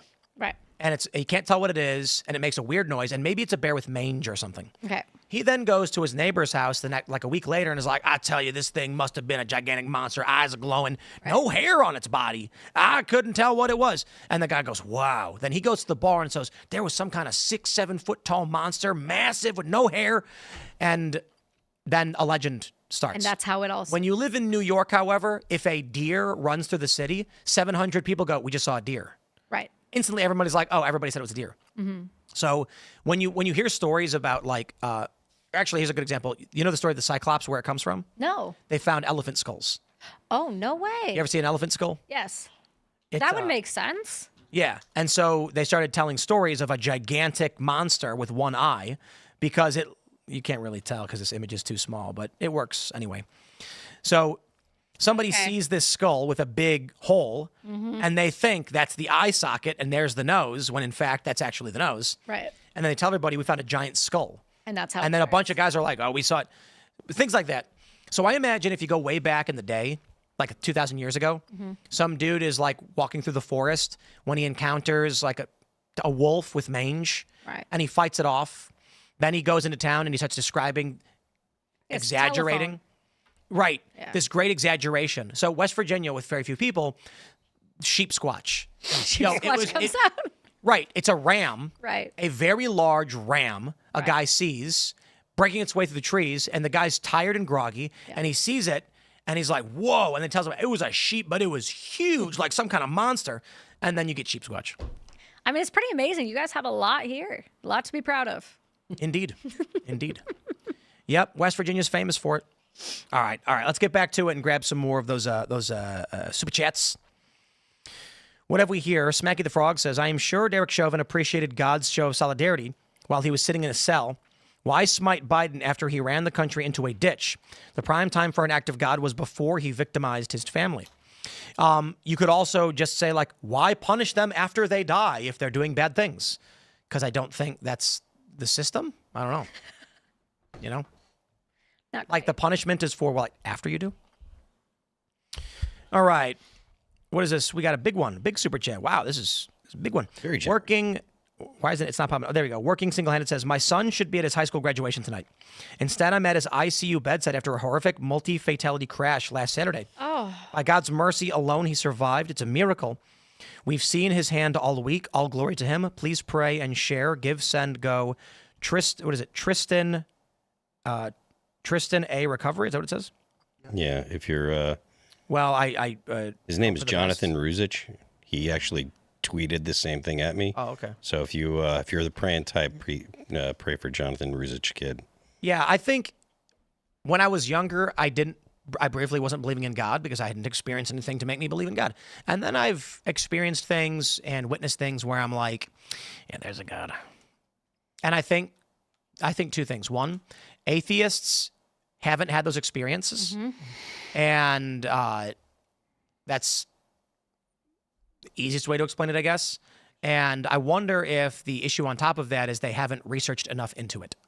Well, again, I also think, too, it comes down to when people are told something for so long and then they are asked or invited to question or experience something, they're unwilling to go and actually go through the experience because there's a chance it will completely change their entire fabric of reality. Right. And that's what happens. Liberals. Well, that's that or psychedelics. I mean, it just depends. Yeah. I don't feel that Bill Maher was listening to me when I was trying to explain the observable reality, creating a probabilistic outcome of God. Was it the weed? Well, he was stoned out of his mind for sure. Could it have been the weed where he was not just checked? I do think he was largely listening to what I was saying in the conversation. Right. But this was right towards the end. And instead of asking anything about what I explained, he just said, I love how cute it is that people come up with these ways to believe what they want or whatever. And I was like... Oh, dismissive. Cute. Thanks. Right, because I was literally talking about the entropy and negative entropy and the structure of reality and why certain particles fuse together and create... Why is there a system of organization for particles to become, atoms, to become elements, to become compounds, to become cells, to become multicellular, to become life? Why does this, why is there a weaker opposite to entropy? And he just didn't really engage in the conversation. Can I ask you something? Yes. Do you think that... It's your show. Do you think that... Bad joke. I'm sorry. Do you think that there's these moments where you're having these conversations with individuals, like, for example, Bill Maher, where regardless of the cannabis or whatever else he's drinking or whatever else is going on, where they're just not intellectually strong enough to carry on that conversation, so then they do a dismissive comment like that and just kind of blow the... Okay, I just wanted to make sure. I think I read about this a long time ago. There's a phenomenon in psychology where... you know what? Don't worry about what I read. Brandon Strzok explained how he felt physical pain when he actually had his worldview disproven to him. Oh, of course. He had firmly believed that Trump was bad. He had seen the videos. And then when someone actually showed him proof that he was wrong, he felt a physical pain in his whole body. And I read about this a long time ago. And the reason why humans have... So let's put it this way. There's a study of social engineering. It is a hacker discipline about manipulating people to make them do the things you want them to do. It is principally how hackers gain control of systems. They don't code computers. They trick people. It's easier. And so in this study, there are people have compiled information from psychology, such as when you want to approach someone who you know to be adversarial or in opposition to you, you must always approach them from rapport, meaning lie and agree with them. This breaks the first barrier where they say, we are of the same tribe, I can now trust you. Right. Otherwise, if you approach them as an enemy, they'll disregard whatever you say. It also talks about how, I should say the readings that I did talked about how the evolutionary purpose for a visceral physical reaction to information that disproves what you think you know is because humans evolved based on the things they trusted to be true. And the humans that survived to their late 20s must have figured something out that was correct. Don't eat that mushroom, it will kill you. Right. Don't eat that plant, it's poisonous. Or here's a better example. There's a tribe of people and they find a patch of various red fruits. And one person tries it and dies, and they all panic and run.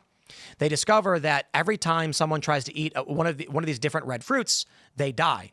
So they develop a practice of never eat the red fruit until one day someone finds a tomato. And they all say, you're crazy, you're wrong. And they try smacking it out of his hand. They get angry. But tomatoes aren't poisonous. Right. It was the other fruits.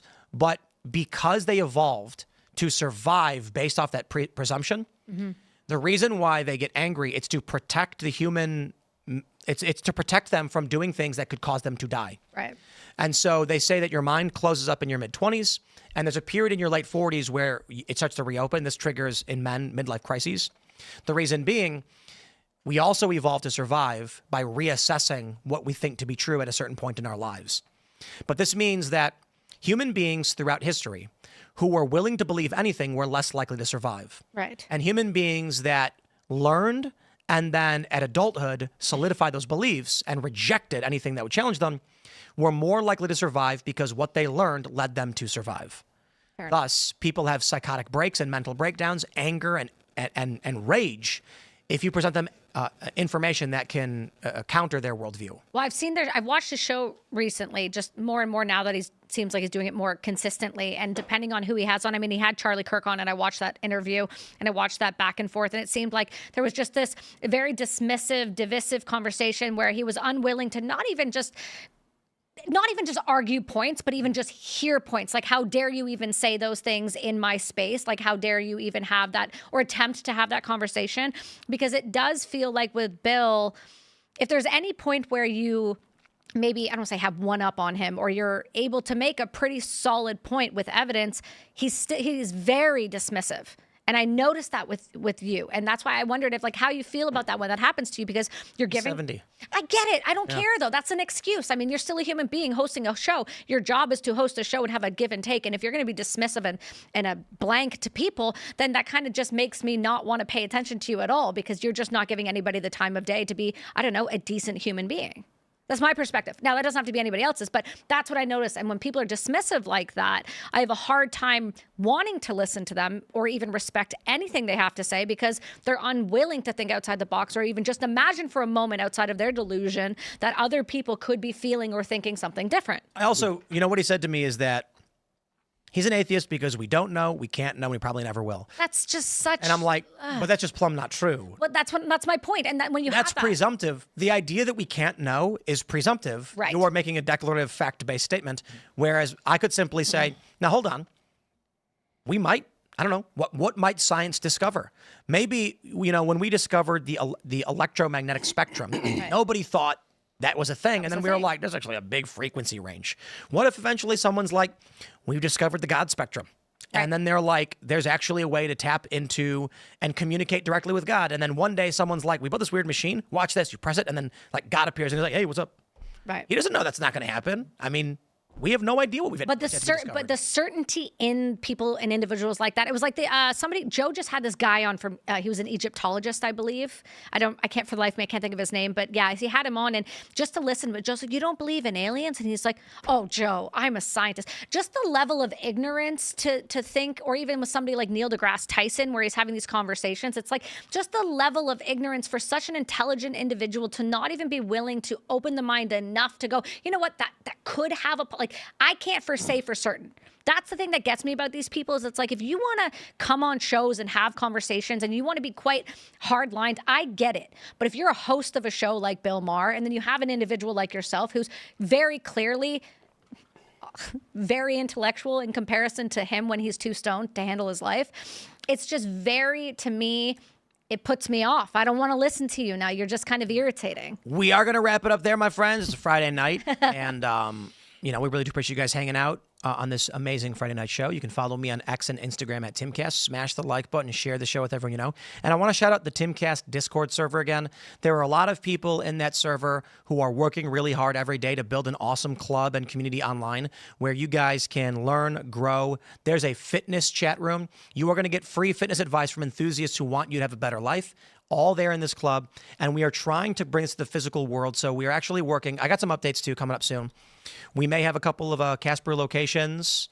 Let's just say you've been waiting for it. All the stuff's been in the works,